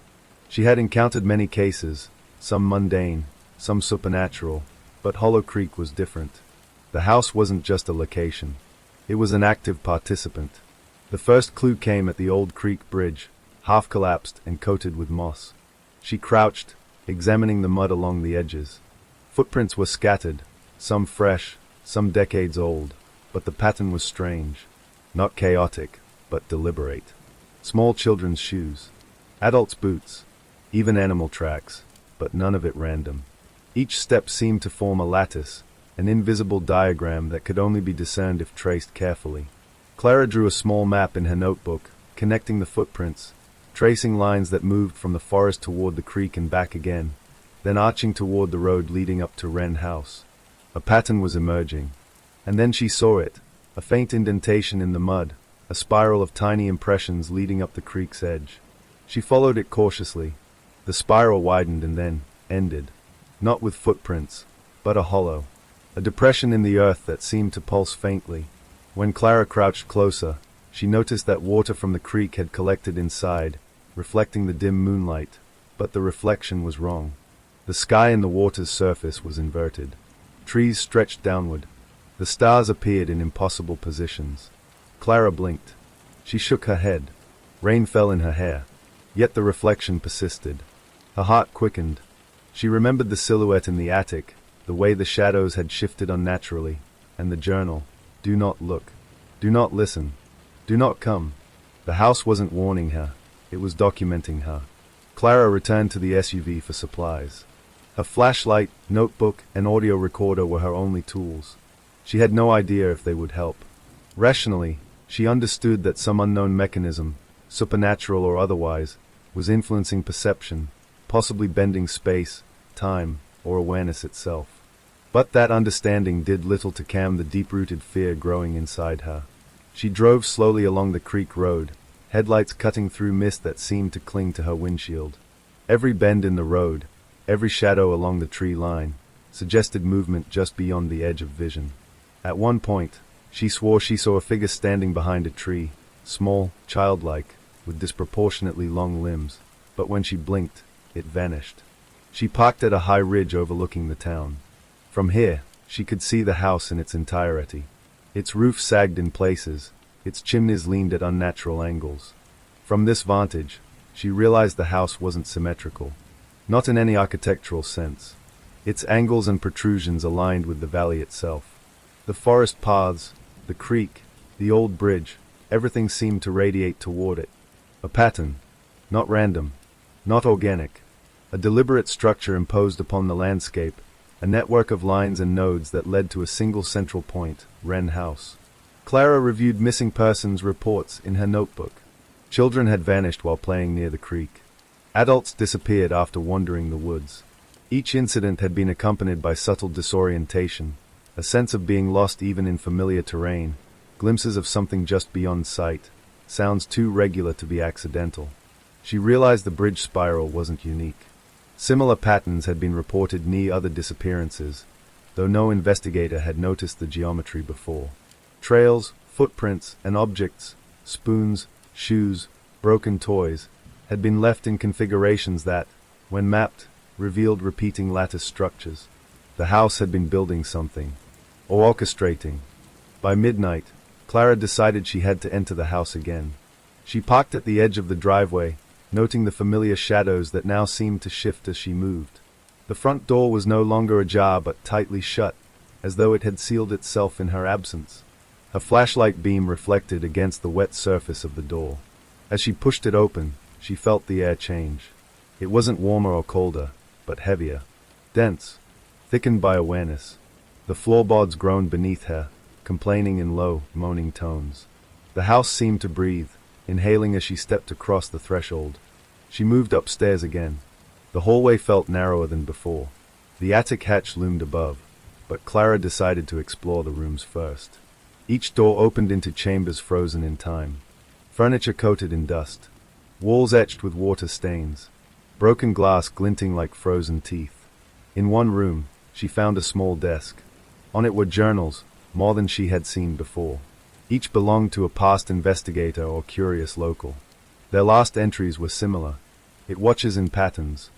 It records our thoughts and footsteps. We are part of it now. The handwriting was shaky, frantic. The dates ranged over decades.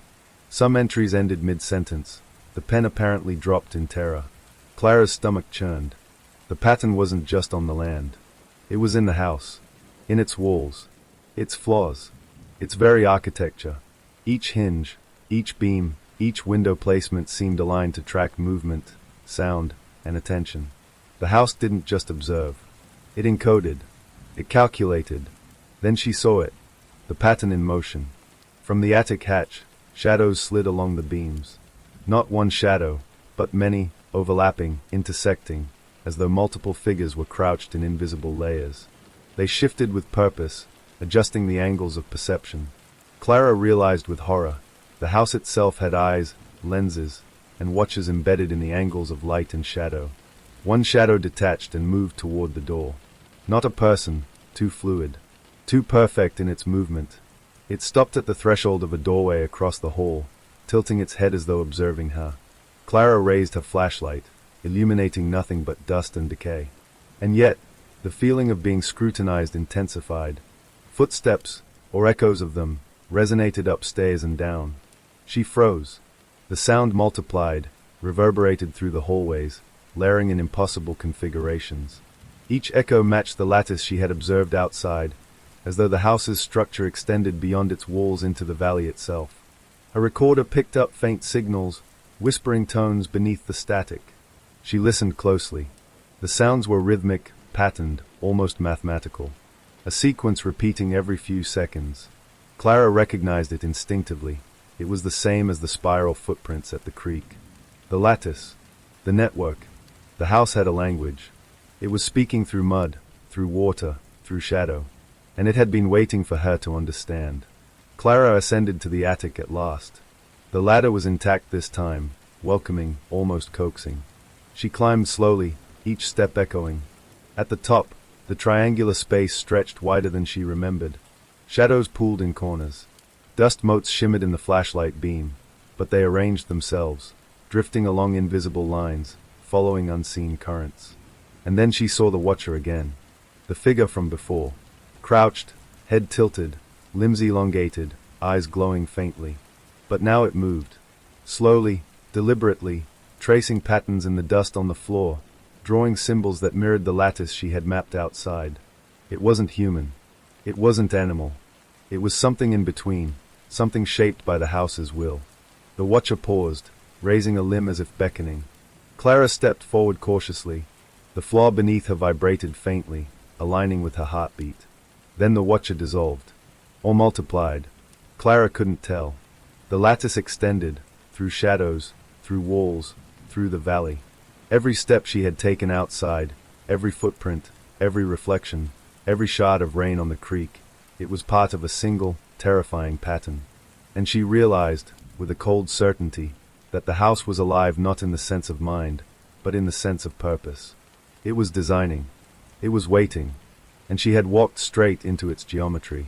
Outside, Hollow Creek remained silent, the drizzle returning, washing away evidence. The bridge, the footprints, the spirals, all erased in minutes. And yet, the house pulsed faintly, a heartbeat imperceptible but constant, stretching its pattern across the valley. Clara understood one thing clearly. The pattern was growing. Every observer, every passerby, every footstep became part of it. And the house, whatever it truly was, would not let her leave until she understood the rules of its lattice. Rules she hadn't yet discovered. Rules that, if broken, could erase her entirely. The journal on the attic floor fell open of its own accord, pages flipping to a passage written decades ago. The house sees not only what you are, but what you might become. Walk carefully. Step only where the lattice allows. Or be folded into it. Clara swallowed. Her flashlight flickered. Outside, the wind whispered through the trees like 1,000 soft voices. The lattice of Hollow Creek stretched outward, invisible but undeniable, connecting the house to the forest, the bridge, the creek, the road, and perhaps, everyone who ever dared enter. She was no longer just a detective. She was a node in the pattern, and the pattern was watching. The river had always been a quiet presence in Hollow Creek, a narrow ribbon of water that carved its way through the valley like a scar. Locals avoided it at night. Some claimed it spoke when the wind ran through the trees. Others said it carried echoes of things long vanished. Clara had dismissed these warnings before, until the house drew her attention to it. She arrived just past midnight, the drizzle from earlier turning into a persistent mist. The water lapped against the bank, dark and smooth, reflecting faint streaks of moonlight. The house loomed behind her like a shadow of some immense creature, its windows glinting faintly as if acknowledging her approach. Her boots sank into the muddy shore. She crouched, running a gloved hand along the wet earth. Tiny footprints led from the woods to the river, then vanished into the mist above the water. No splash, no sign of struggle, just disappearance. She had seen this in her investigation logs. Children, adults, pets, erased as though folded into some hidden layer of the world. The pattern was everywhere, and now it extended into the river. Clara set up her flashlight and camera, determined to record the inexplicable. She moved along the bank, following the curve of the water. The mist clung to her face, dampening hair and coat, but the real chill came from something else, a faint vibration underfoot, a hum she couldn't localize. The river wasn't just water. It was a conduit, a memory, a reflection of the house's will. She noticed faint ripples along the water's surface, not caused by wind or fish. The ripples formed deliberate arcs, concentric spirals that overlapped in complex geometry. The more she watched, the more she understood. The river was communicating. Or rather, it was speaking the same language as the house. Lattice, pattern, alignment. Clara knelt, shining her flashlight on the water. The reflections shimmered, then shifted into forms, faces, figures, fleeting glimpses of people she didn't recognize. They moved in loops, their eyes wide with terror. She recoiled. Then she realized they were not alive. At least, not in any sense she could define. They were echoes, residual consciousness caught in the pattern. The house had folded them into its lattice, and the river now carried their traces. A whisper drifted across the water. Clara froze. "Leave." The voice was thin, almost imperceptible. Then again, "Do not follow." She turned. The trees lining the riverbank swayed without wind. Branches scratched like fingernails against the fog. She felt the pressure again, that same invisible gaze she had sensed in the house. The watcher was he too, extended along the water, observing. Clara forced herself to step closer to the river. The reflections in the water began to twist, not mirroring reality, but layering it. She saw herself in the ripples, but not as she was. Multiple versions, crouching, running, reaching, stepping into the river. Each was slightly different, each acted in response to a hidden rhythm. The river whispered again, louder this time, carrying multiple voices that overlapped into a chorus. Step wrong, become pat, follow pattern. Her recorder picked up the whispers clearly, though they were inaudible to her ears at first. Clara reviewed the display. The waveform was jagged, repeating in intricate fractal patterns. It matched the lattice she had traced in the footprints at the creek, the spirals in the attic. The house and the river were synchronized. The valley itself was a grid, and she had walked directly into its geometry. Her pulse quickened. If the river was an extension of the house's will, then the river could fold reality as effectively as the walls, the attic, the flaws. A misstep could erase her from the world, as it had with the missing people. She took a deep breath and moved forward deliberately. Step by careful step, she matched the rhythm of the water's ripples. Then she stopped. Something emerged from the mist. A figure, small and crouched, moving unnaturally along the riverbank. Limbs too long, head tilting inhumanly. Clara recognized the silhouette instantly. It was the watcher. The figure did not move like a human. Its steps were measured, precise, in perfect alignment with the river's spirals. It didn't approach. It simply mirrored her movement, matching her pace exactly, maintaining an impossible distance. Clara's instinct screamed at her to run, but her mind, trained for observation, forced her to pause. She raised her flashlight. The beam cut through the mist, illuminating the figure for a heartbeat. Its eyes glowed faintly, an amber shimmer, but when she blinked, they were gone, replaced by shadow. The river pulsed.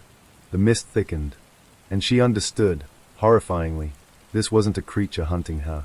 It was the river itself, given form. An extension of the house's lattice, enforcing the pattern.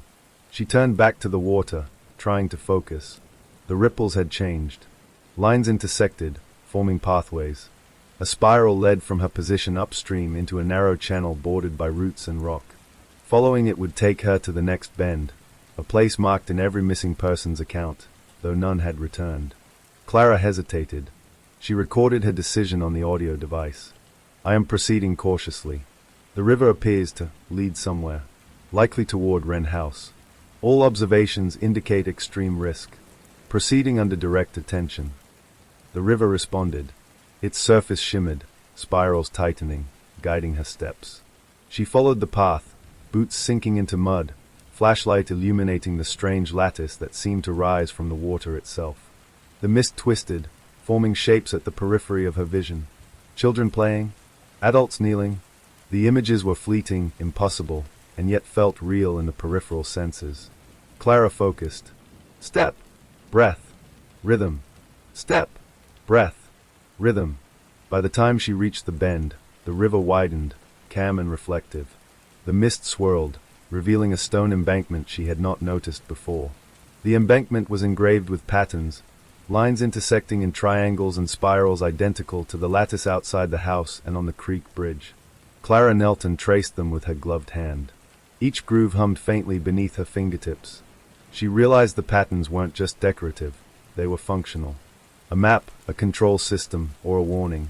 A language she had only begun to decode. The whispers intensified, layering voices in a strange harmony. Align, or be folded.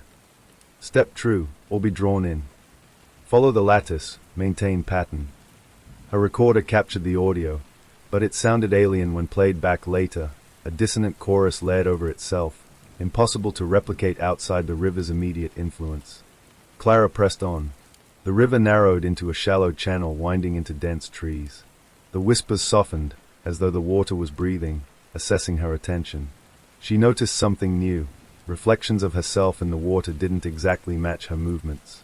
Slight delays, microshifts. The lattice was interacting with her perception, adjusting, testing. Suddenly, the water around her rippled violently. She stepped back, flashlight swinging. The mist thickened, coiling around her like serpents. Shapes formed, shadows of children, adults, all frozen mid-step, faces twisted in silent terror, eyes wide. Clara's stomach churned. The missing people. They were echoes, trapped in the river's lattice, folded into its pattern. One reflection broke free. It was a girl, perhaps 10, eyes pleading. Clara froze. The river whispered more clearly this time, unmistakably. Help or be folded. Step out of pattern and join us. Clara's mind raced.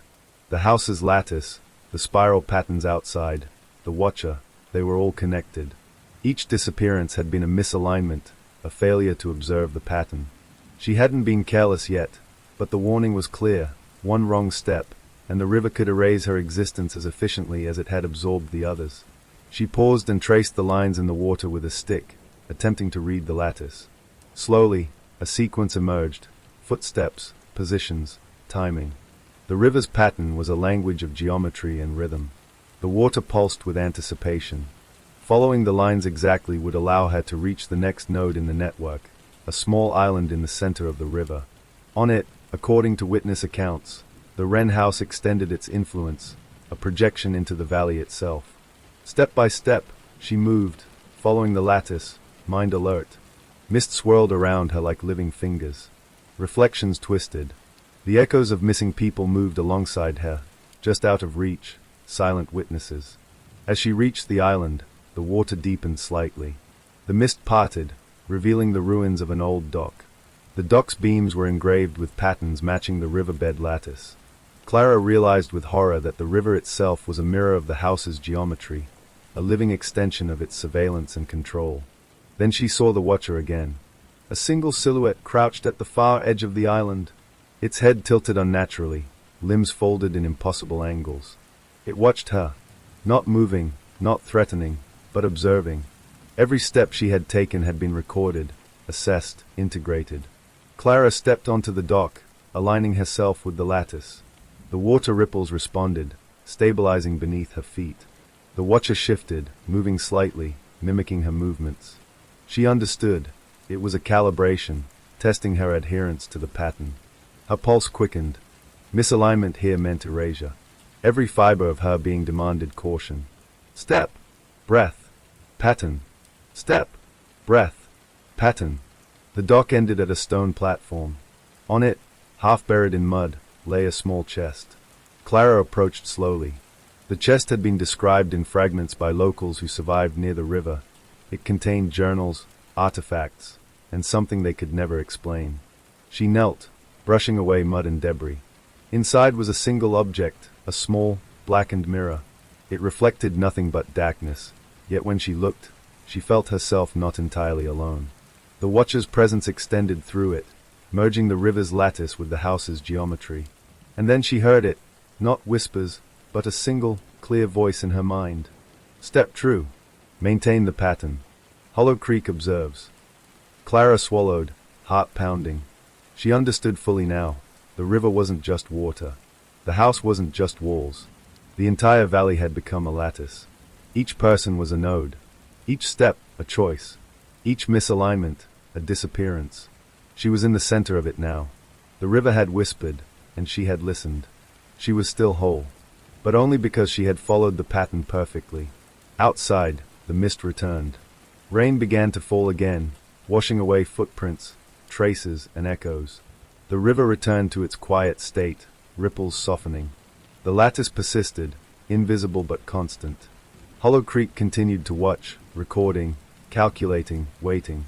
Clara stepped back to the SUV. Her hands trembled, her breath ragged. The pattern had revealed itself. She had survived the river's test. But she knew, the lattice was patient. The watcher never forgot. And the house, the river, the valley, they were always hungry for the next misstep. As she drove back to town, the fog thickened, obscuring everything but the faint glow of the house on the hill. In the distance, the river whispered again. And Hollow Creek was not finished. Clara Voss returned to the creek at dawn. The rain had stopped, but the mist lingered in thin tendrils along the water's surface. The bridge, the old wooden structure that spanned the narrowest part of Hollow Creek, looked as if it had been forgotten by time. Its beams were waterlogged, moss clinging to every plank, and the railings sagged like tired arms. Locals avoided this bridge, calling it haunted. Children who wandered too close reported being watched. Adults claimed that shadows shifted unnaturally, that the river beneath seemed darker than it should be. Clara now understood why. The bridge wasn't just a crossing, it was a node in the lattice. One of many that the house had constructed across the valley.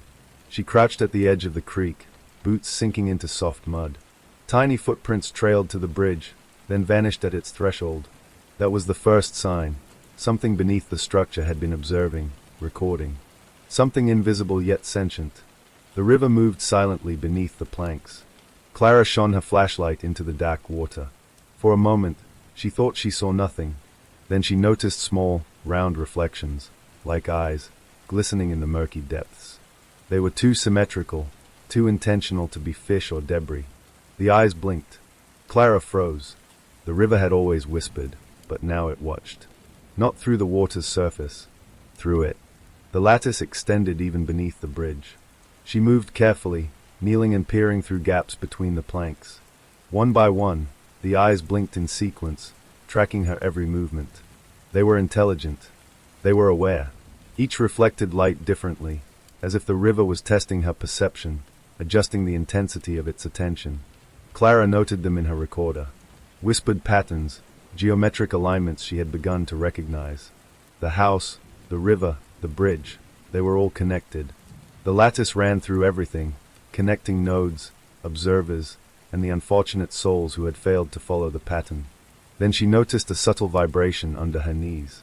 The bridge itself pulsed in time with the river below. Not movement in the structural sense, no creaking boards, but a resonance. A heartbeat, and she realized, the eyes beneath the bridge weren't passive. They were sentient. They could influence. They could act. Clara knew she had to test them carefully. She leaned forward slightly and dropped a small pebble into the water. The splash echoed briefly. The eyes responded. Not by movement alone, they formed a pattern. A spiral, like the lattice she had seen at the creek, at the river bend, and in the attic. The river communicated through geometry. Each ripple, each blink, each reflection was a message. It instructed, it warned, it observed. Misalignment meant erasure. She recorded the pattern in her notebook. Triangles intersected with circles, lines connecting nodes. She traced them with gloved fingers along the wet planks. Step by step, observation by observation, she began to understand. The lattice wasn't just spatial, it was temporal. It recorded the past, predicted the present, and hinted at probabilities of the future. As Clara leaned over the edge, trying to discern the pattern more clearly, a sudden movement froze her in place. Something beneath the bridge shifted, massive, indistinct, yet horrifyingly deliberate. Water splashed against the beams. The eyes multiplied, hundreds of them now, glowing faintly in the dim morning light. And then she heard a whisper, unmistakable. Step true, or be folded beneath. The voice was layered, a chorus of tones repeating in fractal patterns. The lattice had intensified. The bridge had become a conduit, transmitting the house's will into the creek, the valley, even into her mind. Clara stepped back, heart hammering. The river beneath the bridge was alive, not biologically, but consciously. The lattice had incorporated every possible sensory input, including her own presence. She realized with chilling clarity, the eyes didn't just watch, they recorded intention, measured alignment, enforced compliance. Then she saw it. A shape rising from the depths, partially submerged. It resembled a human, but its proportions were wrong. Limbs too long, head tilted unnaturally. Its eyes, matching those in the river, glowed faintly amber. It didn't approach, it didn't retreat. It simply mirrored her posture, echoing every subtle movement. Clara understood the significance immediately. The watcher had extended into the river. The lattice beneath the bridge was active. Any misstep could result in immediate folding, a term she had come to understand as disappearance, absorption, or erasure from the pattern. She spoke aloud, testing her control. "I see you. I understand you." The shape froze. The eyes beneath the bridge blinked in unison. The river's surface rippled in response, forming the familiar spirals, triangles, and nodes. The lattice recognized her acknowledgement. Clara realized the river's eyes weren't just watchers, they were evaluators. Every decision, every glance, every step was logged. Survival depended on understanding the pattern, moving in accordance with the geometry, aligning thought, movement, and observation perfectly. Clara pressed on, stepping carefully along the bridge planks. The lattice pulsed beneath her feet. Each blink of the eyes in the water formed a sequence: forward, pause, tilt. She matched it instinctively, mind-tracking patterns faster than her conscious thought could process. Suddenly, a section of the railing shifted. A board loosened, creaking alarmingly. The eyes reacted instantly, flaring brightly. Clara froze, holding her balance. The river's whisper escalated. Deviation detected, maintain alignment. She understood. The lattice was alive in real time. Any mistake, any hesitation, any misalignment could be fatal. The missing people hadn't drowned. They hadn't vanished by chance. They had misstepped within the pattern, failed to maintain coherence with the lattice. Clara's pulse quickened. Every muscle in her body was tense. Her mind had to be perfect. Observation, intention, and movement had to align flawlessly with the invisible geometry. Halfway across, she noticed something new. Footprints on the bridge, appearing beneath her feet. Not hers. Not human. They shifted and adjusted as if the bridge itself were shaping them. Clara crouched to inspect. The impressions formed symbols, repeating sequences of triangles and spirals.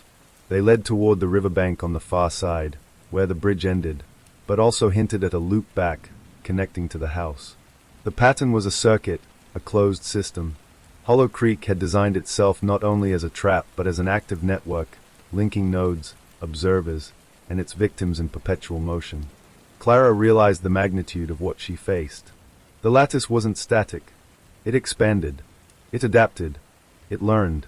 And she was inside it. Reaching the far side, she crouched at the water's edge.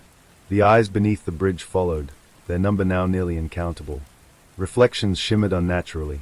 Shapes moved under the surface. Faces. Bodies. Echoes of the missing. None of them alive.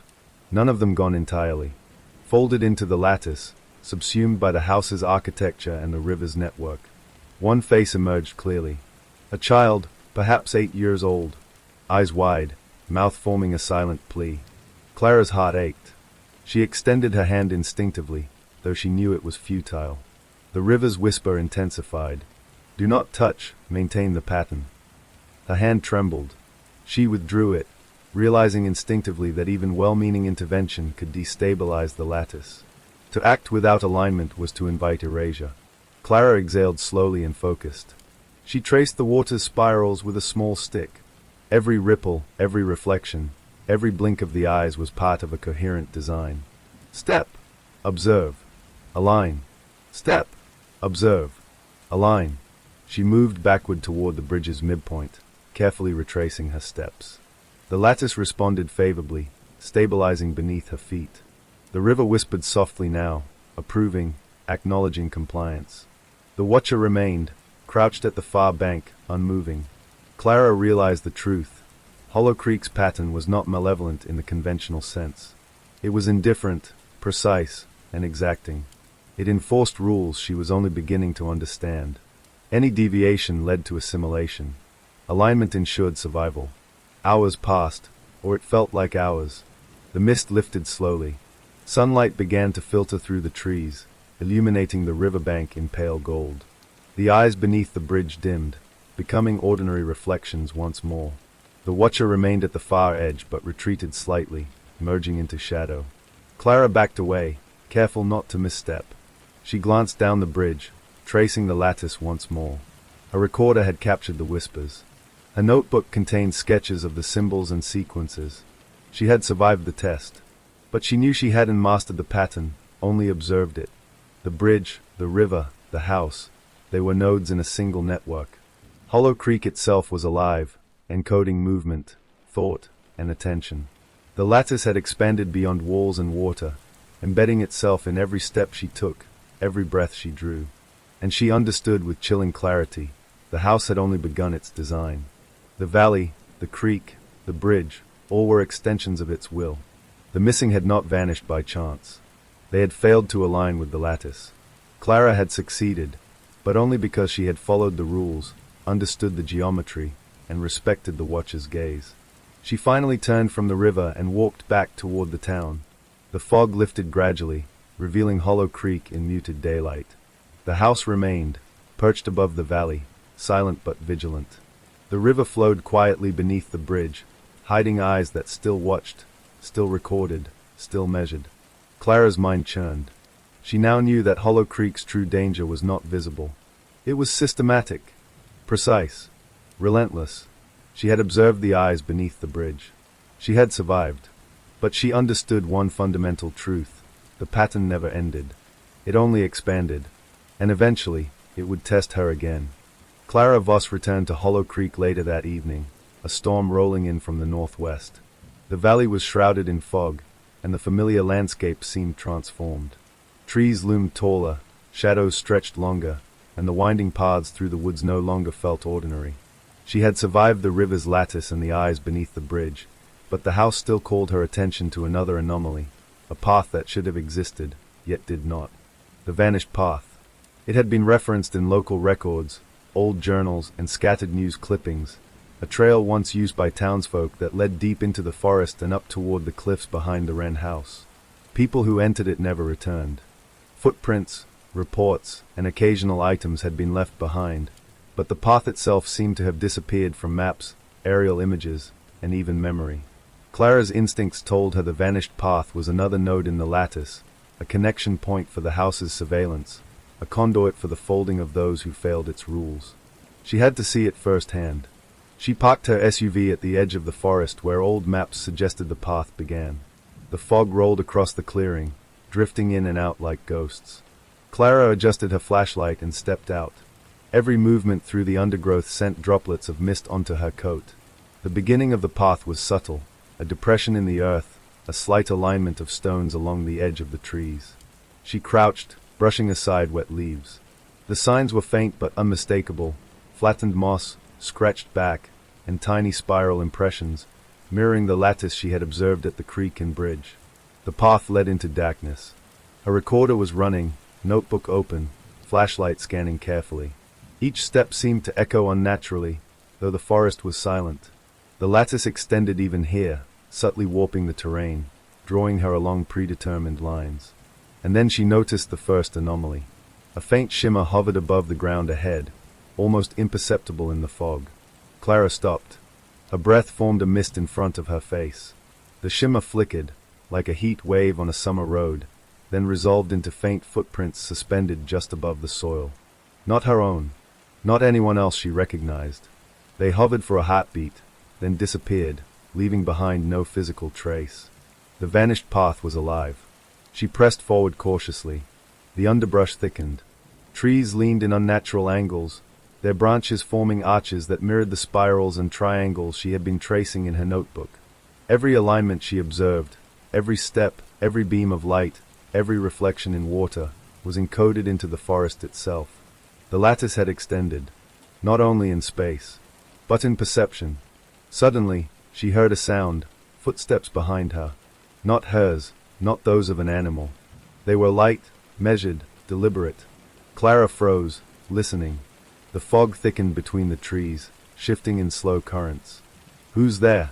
she called softly, trying not to panic. No answer. The footsteps stopped, but something moved. Something in the shadows ahead, between the trunks. She couldn't see it clearly, yet she felt its presence. Her pulse accelerated. Every instinct screamed that the forest itself was watching, measuring, recording. Clara adjusted her flashlight, sweeping it slowly across the trees. Light landed on a hollowed trunk. Inside, a small blackened figure crouched, limbs folded unnaturally, head tilted. The watcher. It didn't approach, didn't flee. It observed. Its amber eyes reflected her flashlight, unnaturally symmetrical, unnervingly precise. Clara's voice wavered as she spoke. "I see you." The watcher's head tilted slightly. The fog seemed to pulse around it, as though reacting to her acknowledgement. The forest exhaled softly, a rhythm that matched her own heartbeat. She pressed forward along the vanished path, following subtle signs in the soil and fog. Spiral patterns in the undergrowth guided her steps. Fallen branches, arranged just so, acted as markers. The path itself was fluid, folding and unfolding under her gaze. Misalignment could mean disappearance. She remembered the voices from the river, the eyes beneath the bridge, the journal in the attic. Step true. Observe. Align. Or be folded. Her boots sank into soft earth. She paused, noticing a puddle shimmering in the fog. Her reflection was normal at first glance, but then it twisted. She blinked, and her image split into multiple overlapping selves, each following a slightly different trajectory. A misstep here could fold one of these selves permanently into the lattice, leaving only a trace behind. Clara's pulse raced. She recorded the reflection, sketching the pattern in her notebook. Each layer of her own image corresponded to a node in the lattice. The vanished path was not just a trail, it was a living network, a testing ground, a channel between the house, the river, the bridge, and the forest. Suddenly, the undergrowth parted, revealing a clearing. In the center stood a stone circle, half buried in moss. Its surfaces were engraved with spirals, triangles, and intersecting lines, the same geometry she had observed at the creek, in the river, and beneath the bridge. The watcher emerged at the edge of the clearing, crouched and still. Clara recognized a familiar sequence. The lattice was expanding outward, pulling her toward the center. The stone circle was another node, a focal point of observation.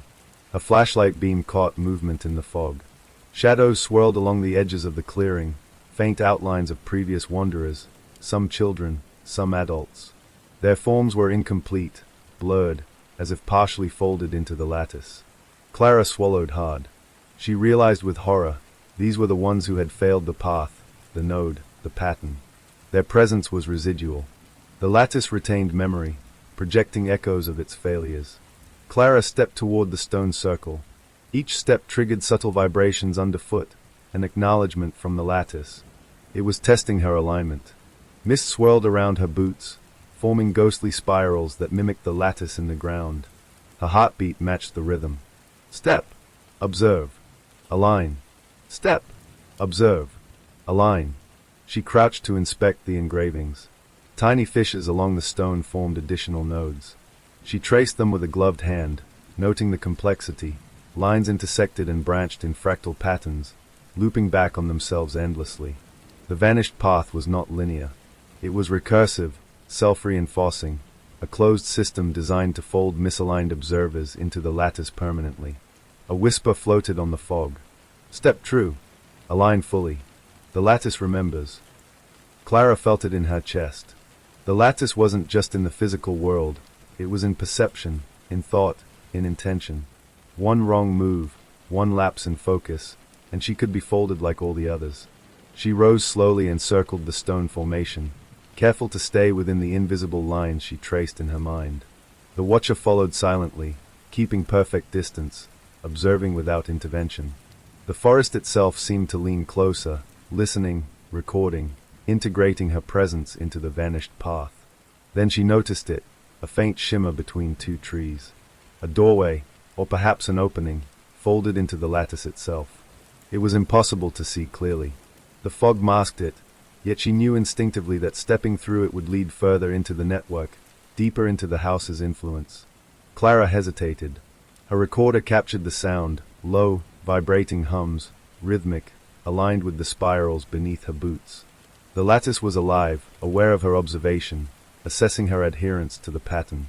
Her instincts screamed that she must follow, yet caution held her in place. One wrong step could erase her. She stepped forward carefully, aligning herself with the invisible lattice. The doorway shimmered and shifted, forming a narrow corridor of fog. The path was tight, forcing precise movements. She advanced slowly, carefully, every step calibrated to the pattern she had memorized. The lattice responded positively, pulsing beneath her feet in approval. As she progressed, the echoes of previous wanderers grew clearer. Whispers, faint footsteps, shifting shapes in the fog. Some tried to communicate, pleading silently. Others were passive, merely repeating motions, trapped in recursive loops. Clara realized the vanished path was as much temporal as spatial. It folded past, present, and future into a single network. Every decision mattered. Every step counted. Hours, or perhaps minutes, later, Clara emerged into another clearing. The path behind her had vanished entirely, leaving no trace of entry. The lattice retracted, folding the forest seamlessly back into itself. Only the faint stone circle remained as a testament to her passage. She exhaled slowly. Her mind was racing, heart still pounding. She had navigated the vanished path successfully. She had observed the lattice, followed its rules, and maintained alignment. She had survived. Yet she understood, survival did not mean mastery. The lattice was patient. The watcher was vigilant. The house, the river, the bridge, and the vanished path, all were interconnected nodes, each extending the network, each testing, each recording. And Clara Voss was now a node herself. As she walked back toward town, the fog thickened once more. The valley seemed quieter, the forest seemingly resigned to her passage. The path she had traversed had vanished entirely, as if it had never existed. Only the memory remained, and the knowledge that Hollow Creek had expanded its network to include her. She had observed. She had survived. But the lattice was infinite, and the house was far from finished. The storm had passed, leaving Hollow Creek soaked in an eerie stillness. The fog clung stubbornly to the valley, drifting in the lowlands like a living thing. Clara Voss approached the old railway bridge that cut across the creek, a structure long abandoned, its rails rusted and wooden ties rotting.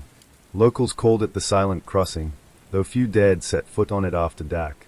Stories whispered of travelers who disappeared mid-span, never to be found, their footsteps swallowed by the fog.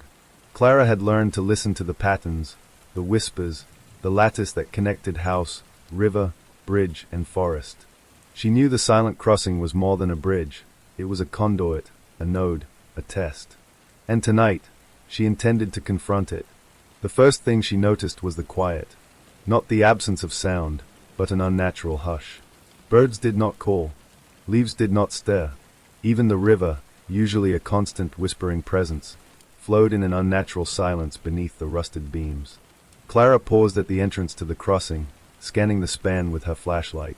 Each plank and rail seemed warped, bending subtly in impossible ways, as though the bridge itself were breathing, waiting. She stepped forward. Immediately, the lattice responded. Tiny vibrations under her boots pulsed in rhythm with her heartbeat. Mist coiled around her ankles, brushing against her gloves and coat. The fog thickened over the span, reducing visibility to mere meters. Clara's breath formed clouds in the cold night air.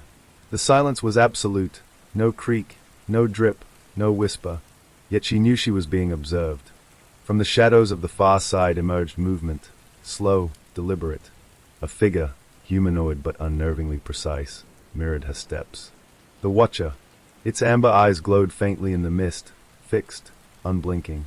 Clara knew better than to acknowledge it with sudden motion. The lattice required subtlety, alignment, observation. Misalignment meant folding. She advanced slowly, step by step, each one carefully placed along the decaying wooden ties. The bridge responded, vibrating in acknowledgement or warning. The watcher followed at a distance, copying every subtle adjustment in posture, angle, and speed. Clara realized the silent crossing was a measurement system. Every micro-movement was recorded. Every lapse in attention logged.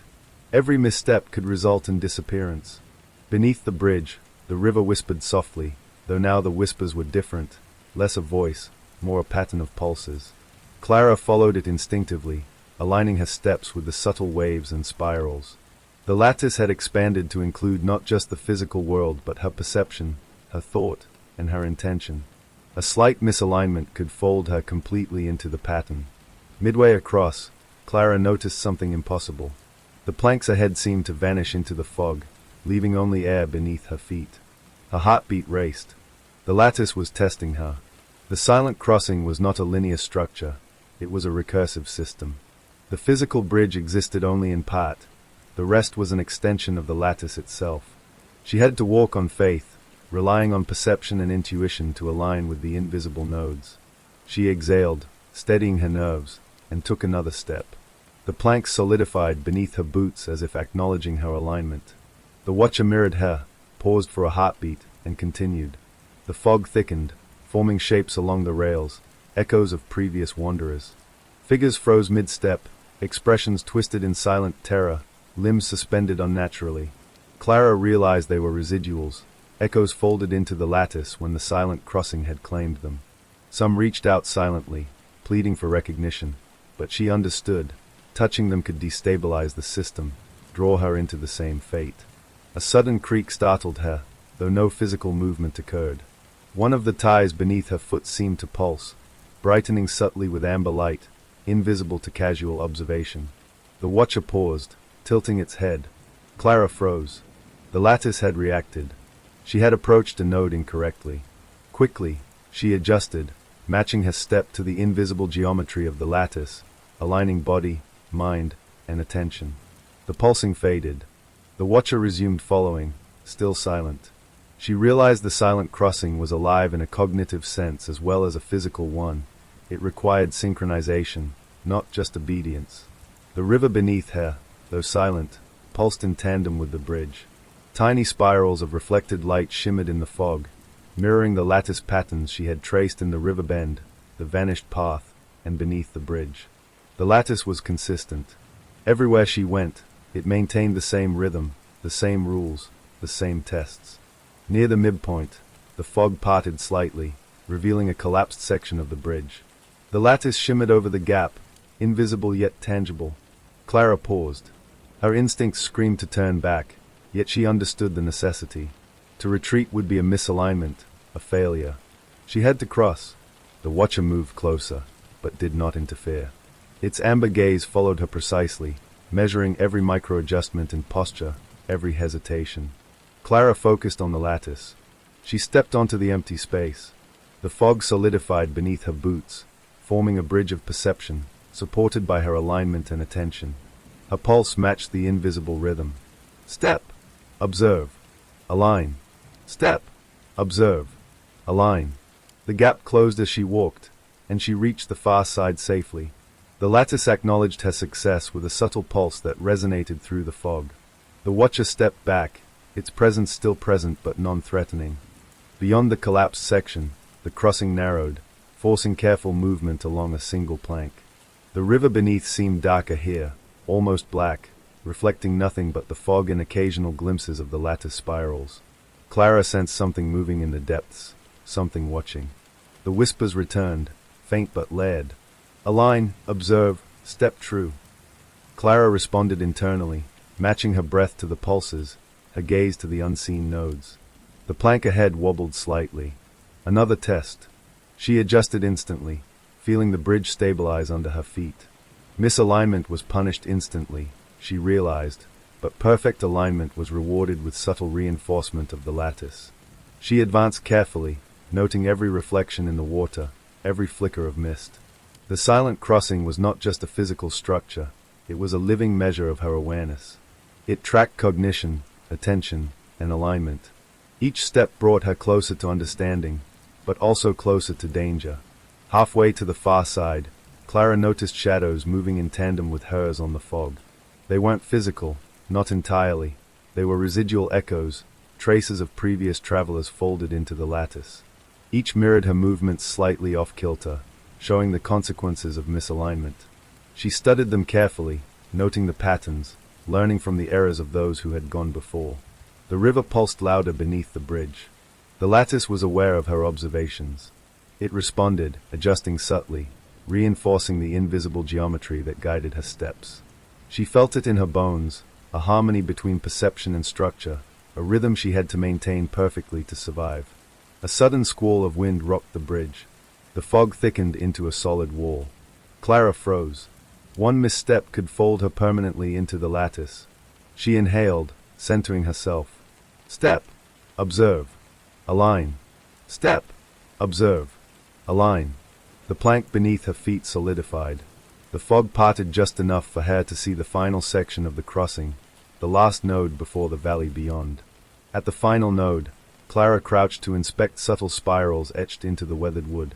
The lattice here was concentrated, dense, layered with history, memory, and observation. She traced the patterns carefully, memoizing each twist, each intersection, each branching line. The watcher emerged fully from the mist now, standing near the edge of the plank. Its posture was relaxed, yet alert. It did not approach, yet Clara felt its presence intensely, as though every nerve in her body was recorded. She understood then that the silent crossing was not merely a bridge. It was an examination, a trial, a statement of control. Each node, each step, each reflection was a measure of alignment, attention, and intention. Misalignment meant folding. Perfect alignment meant survival and observation. Clara rose slowly and stepped onto the final plank. The fog swirled, forming spirals and intersections that matched the lattice she had traced in her notebook. Her heartbeat synchronized with the pattern. She crossed carefully, step by step. The river beneath shimmered with latent eyes, acknowledging her movement. As she reached the far side, the lattice released its hold subtly. The plank beneath her feet solidified completely. The fog lifted slightly, revealing the valley beyond, empty and silent. The watcher remained at the edge, amber eyes glowing faintly, but it did not follow. It had acknowledged her success. Clara exhaled, heart pounding. She had crossed the silent crossing. She had observed the lattice, maintained alignment, and survived. The fog slowly dissipated, the river resumed its soft whisper, and the valley returned to a semblance of normalcy. But Clara knew better. The silent crossing was only one node of many. Hollow Creek's lattice continued to expand, observe, and fold. The house, the river, the bridges, the paths, they were all connected.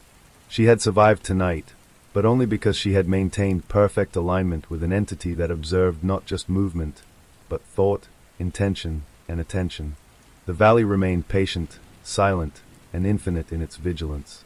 Clara walked back toward the forest edge, recording, taking notes, and observing. She understood now that survival was not enough. To master Hollow Creek, she would need more than careful observation. She would need insight into the lattice itself, an understanding deeper than any human mind had yet achieved. And she would need to confront the next node. The forest along Hollow Creek had a new air about it when Clara returned at dusk. The sun had dipped below the horizon, leaving a bruised purple light that filtered weakly through the trees. Mist curled along the forest floor, forming a pale haze that seemed to pulse like breath. She had survived the silent crossing, navigated the vanished path, and endured the eyes beneath the bridge.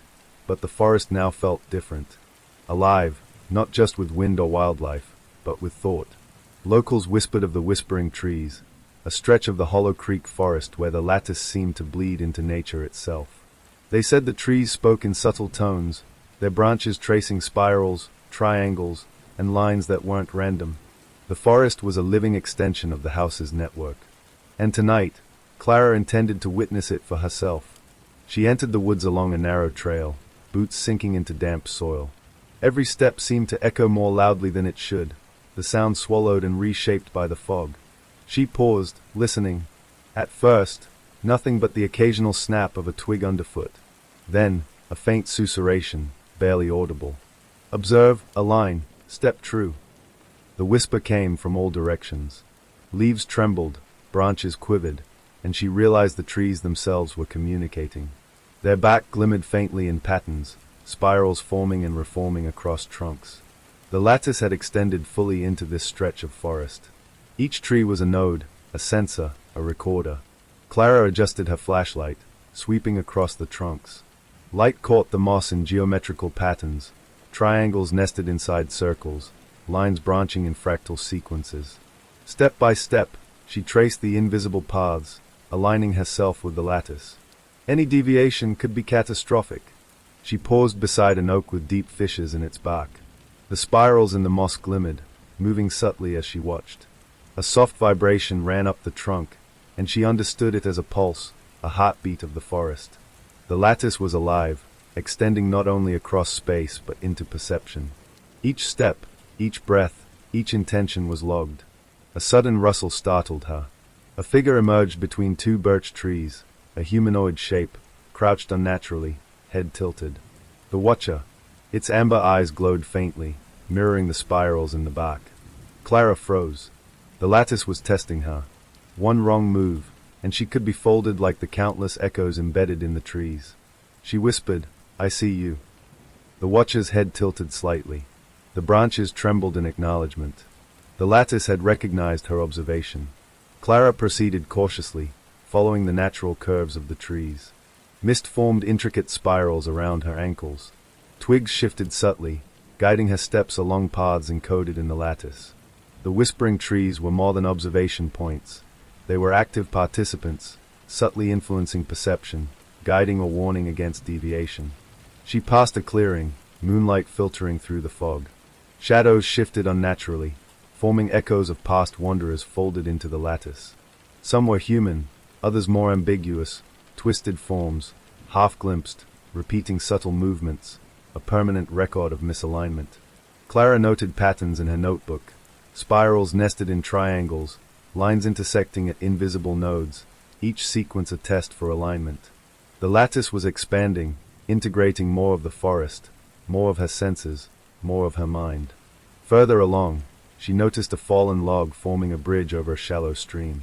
The spirals in the moss continued across the log, perfectly aligned with the sequences in the trees. She stepped onto it cautiously. The log flexed slightly beneath her weight, but pulses of vibration reassured her. She was aligned. Step by step, she traced the invisible geometry, every micro-movement considered, every glance precise. Beneath the water, faint glimmers reflected her movements back in the pattern of the lattice, spiraling and intersecting with the sequences above. The Watcher followed, crouched low, every movement mirrored. Its amber eyes never left her. The forest seemed to exhale. The lattice observed, recorded, and reinforced alignment. Misalignment was punished instantly, often invisibly, folding a wanderer into a residual echo, adding their traces to the whispering trees. A sudden breeze stirred the branches, revealing hidden engravings on an old maple trunk. Tiny spirals, etched into the bark with impossible precision, traced lines that extended into the roots.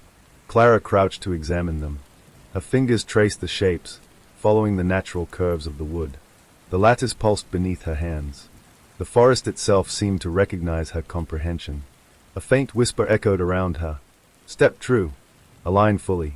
Observe without falter." Clara realized that the whispering trees were more than nodes. They were teachers. Observers embedded in the lattice to instruct, guide, and test. Every line in the back, every spiral in the moss, every echo in the mist formed a coherent message.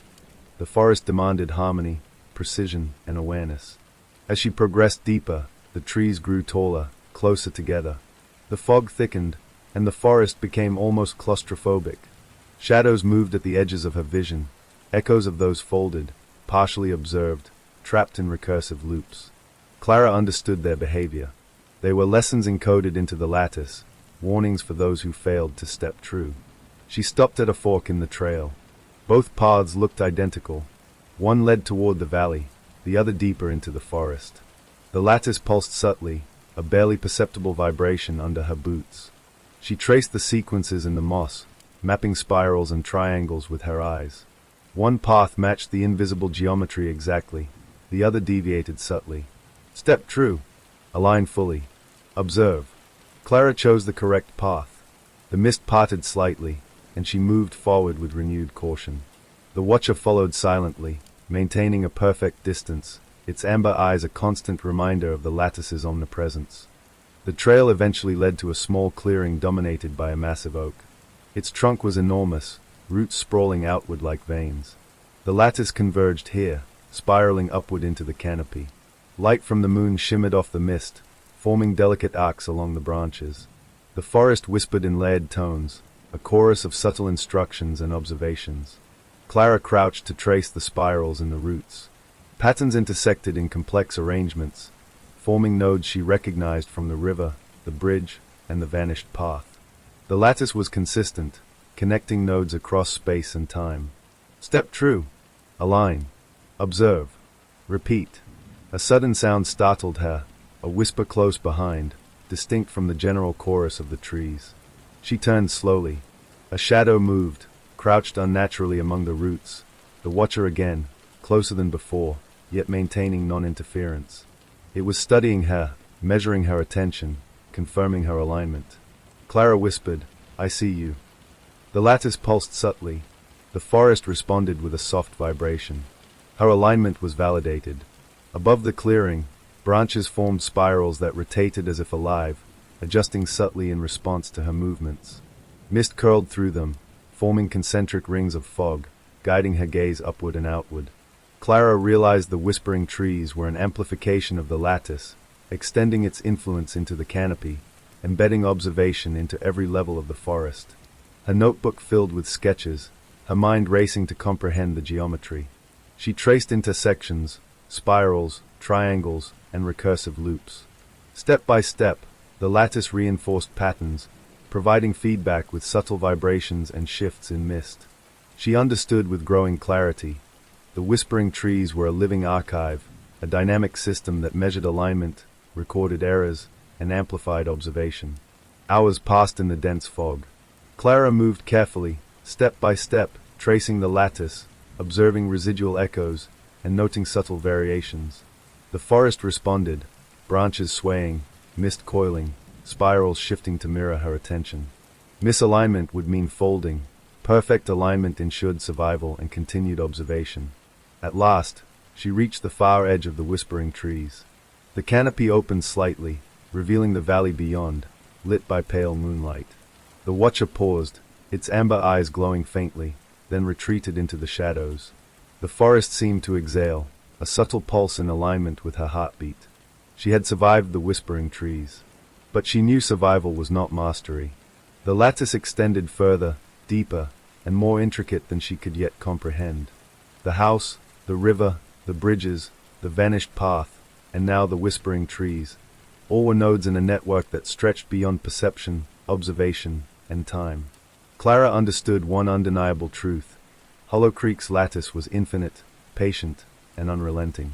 Each node she survived brought her closer to understanding, but also closer to its ultimate tests. And somewhere ahead, the next node awaited. The Wren house loomed above Hollow Creek like a sentinel. Its dark silhouette was etched against the morning mist, windows like unblinking eyes watching the valley below. Clara Voss approached cautiously, notebook and recorder in hand, aware that she had survived the river, the vanished path, the silent crossing, and the whispering trees. But tonight, she would confront the Wren house itself. The townspeople called it cursed, haunted, uninhabitable. Yet some records spoke of tenants, families who had lived there for weeks, months, sometimes years, before vanishing completely. They left behind only objects, journals, and the faintest impressions in the lattice. Each tenant had contributed to the house's memory, leaving traces embedded in its architecture. The house was alive with legacy, absorbing the presence of those who entered, folding their histories into its network. Clara's goal was simple in theory but terrifying in practice. She had to observe, understand, and survive the house's lattice without being folded herself. She ascended the long stone steps leading to the front porch. Each step creaked underfoot, though the house seemed to absorb the sound, muting echoes unnaturally. The air smelled damp and metallic, tinged with faint decay. Mist drifted through the open windows like smoke, carrying whispers she could barely hear. Clara's flashlight illuminated the door. Symbols were etched into the wood, spirals, triangles, intersecting lines, the lattice, encoded physically for those who could read it. She traced the markings with gloved fingers, noting subtle variations from the patterns she had observed in the forest and along the creek. Each tenant had added their layer, leaving fingerprints in the lattice. A soft creak echoed inside. She froze. Someone, or something, moved in the shadows. Not human, but aware. The lattice had already detected her presence and was responding, folding observation, memory, and intention into itself. Inside, the house smelled of mildew and old paper. Furniture sat abandoned, dust covering every surface, yet it felt recent, as though someone had only just left. Clara moved carefully, following patterns of light reflected in mirrors, in puddles on the floor, even in the cracked surfaces of walls. The lattice was active, alive, monitoring every micro-movement. In the living room, she found a desk covered in journals. They belonged to past tenants, each recording experiences, observations, and warnings. Some had escaped early folds, others disappeared entirely, leaving cryptic notes. She flipped through one carefully. The lattice sees more than eyes. It sees thought. It aligns the mind with the network, folds when misalignment occurs. Observe, align, step true. Another journal contained sketches, triangles spiraling into circles, lines connecting doorways, staircases, windows, and hidden compartments. Each tenant had left a breadcrumb, an attempt to survive, but the lattice had ultimately absorbed most of them. Clara realized the Wren house was not a passive structure. It remembered, adapted, and reinforced alignment tests for anyone entering. Every tenant had contributed to its design, willingly or not. As she moved to the stairwell, the house seemed to pulse with awareness. The lattice was denser here, layered with echoes of previous inhabitants. Each step up the stairs had to be precise. Misalignment could fold her completely, leaving only a residual imprint in the walls. Clara traced the edges of the steps with her fingers, aligning body, attention, and intention with the invisible patterns she could feel beneath her feet. At the landing, she saw it, a door slightly ajar. Light seeped through the crack, forming a geometric pattern on the floor that mirrored the lattice's symbols. She realized this room was a node of particular importance, a hub of observation and memory where tenants' presences were concentrated. She pushed the door slowly. Inside, the room was lined with mirrors. Some were old, framed in tarnished silver, others newer, reflecting in ways that seemed slightly delayed. As Clara stepped inside, she noticed the first anomaly. Reflections of herself moved independently in some mirrors, performing slight deviations from her movements. These were echoes of previous tenants, partially folded into the lattice. A whisper reached her ears. Observe the legacy, step true, align fully. Clara nodded slightly. She understood the instruction instinctively. The mirrors were nodes, recording intention, thought, and alignment. Misstep, and she could be folded, leaving only echoes behind, like those who had come before. She moved slowly, tracing the reflections, noting differences, recording anomalies in her notebook. Some mirrors were straightforward, others twisted perspective, subtly shifting the geometry of reflections to form spirals, triangles, and intersecting nodes. Each was a test, a puzzle requiring precision and awareness. As she circled the room, a sudden shift occurred. The mirrors began to shimmer. Faces of previous tenants appeared, some wide-eyed in terror, some calm, some partially folded into themselves. One face, a child's, reached toward her silently. Clara held her hand in place, knowing that touching residuals could destabilize the lattice and fold her into it. The lattice pulsed gently, a rhythm she could now feel in her chest. She stepped carefully, aligning with patterns projected in the mirrors, shadows, and floorboards. Each movement confirmed her compliance. Each misalignment would have been immediate erasure. Then she saw a journal lying open on a chair. Its pages revealed a history she had not anticipated. The tenants were not merely victims. They had been contributors, deliberately adding layers to the lattice, each building upon the previous, unaware that they were being folded incrementally. Legacy here meant survival for the house, not for themselves. The most recent tenant had left instructions, a map of alignments, sequences to follow, warnings embedded in ordinary furniture arrangements. Clara followed them meticulously, stepping along floorboards, adjusting posture, and maintaining eye contact with the mirror's reflections.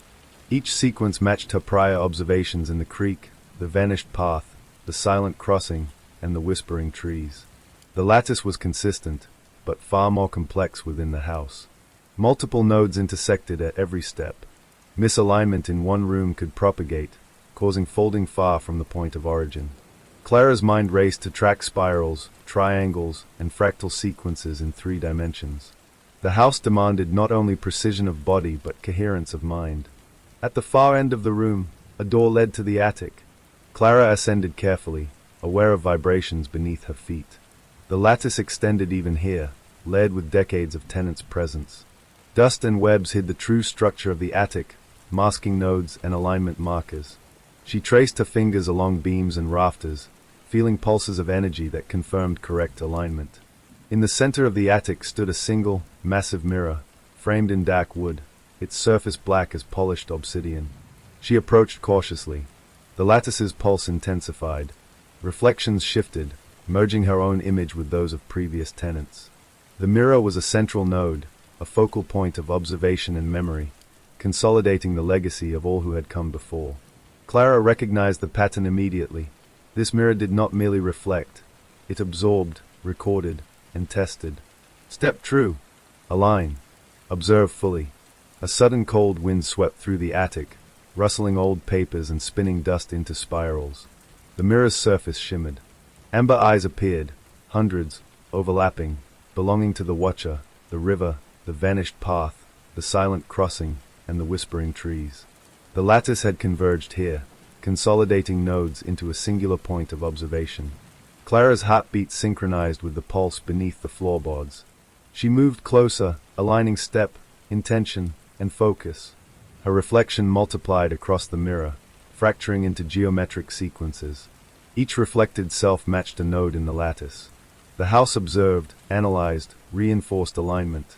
She whispered, "I understand." The mirror pulsed subtly, acknowledging her recognition.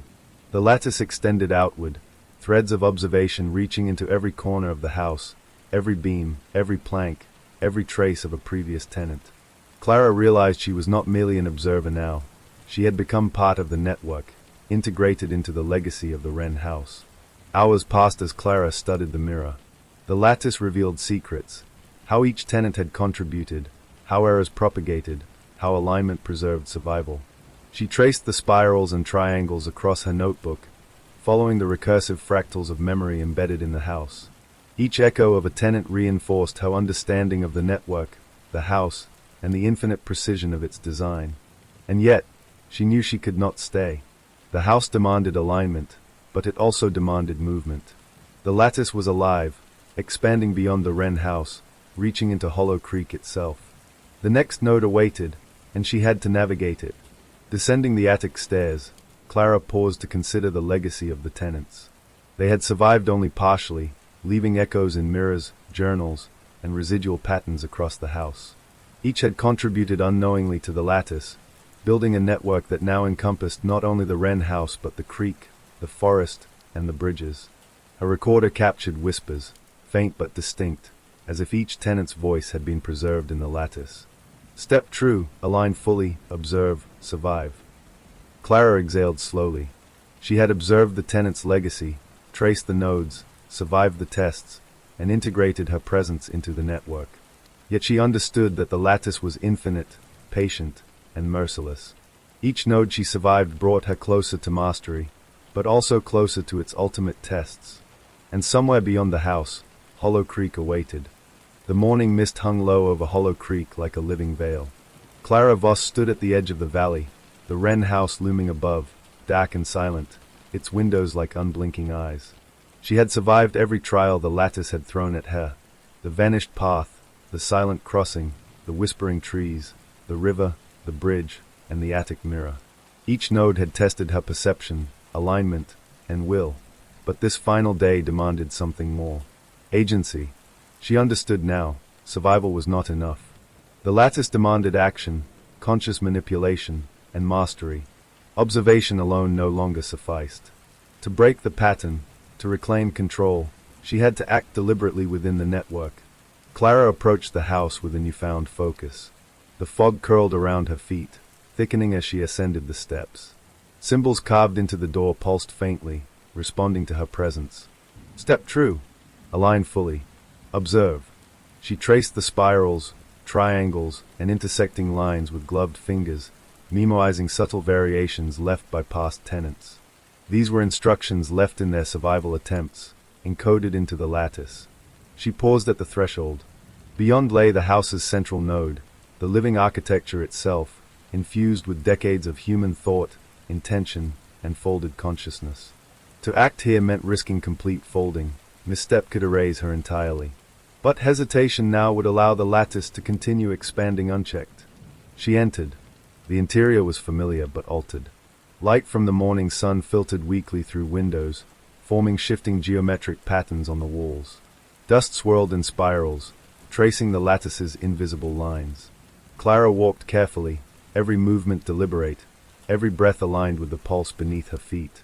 The watcher emerged from the shadows, crouched low, amber eyes fixed on her. It was observing, waiting for her first move. She began in the living room, approaching the central mirror. The one in the attic had revealed the core lattice structure. The mirror here was massive, its surface dark and reflective, a portal into the house's memory. Residual echoes of tenants swirled within, some frozen mid-step, some flickering like corrupted video files.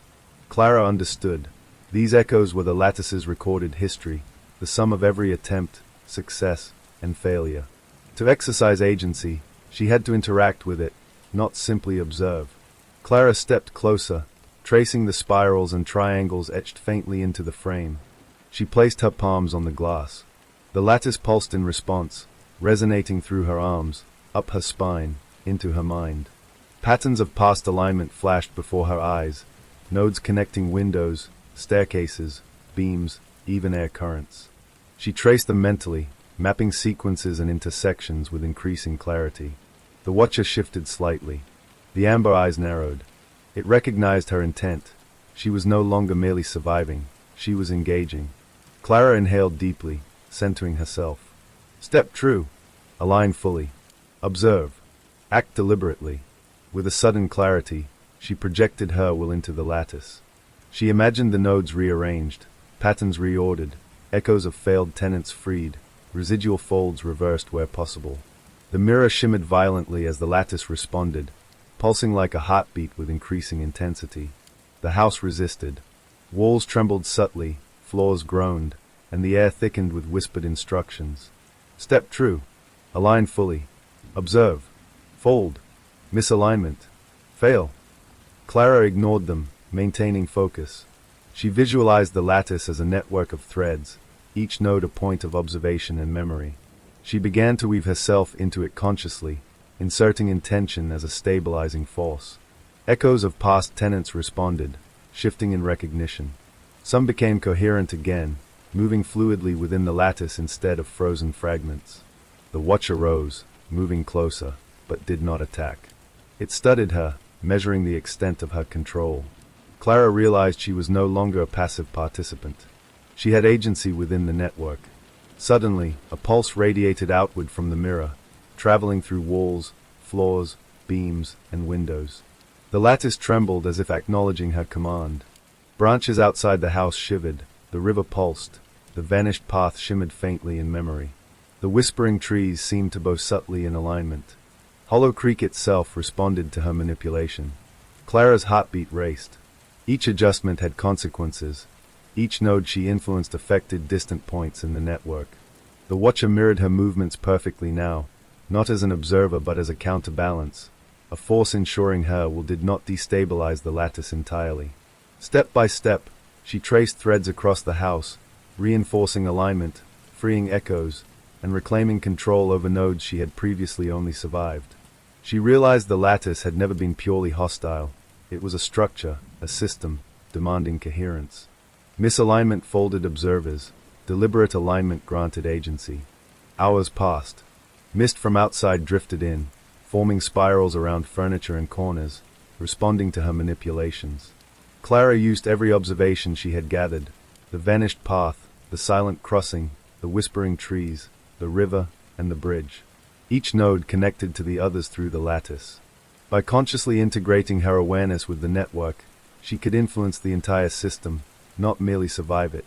She paused near a window, observing the valley.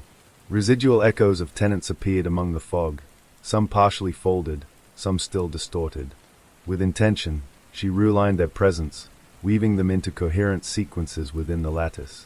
For the first time, Hollow Creek's network seemed to stabilize under conscious guidance rather than random observation.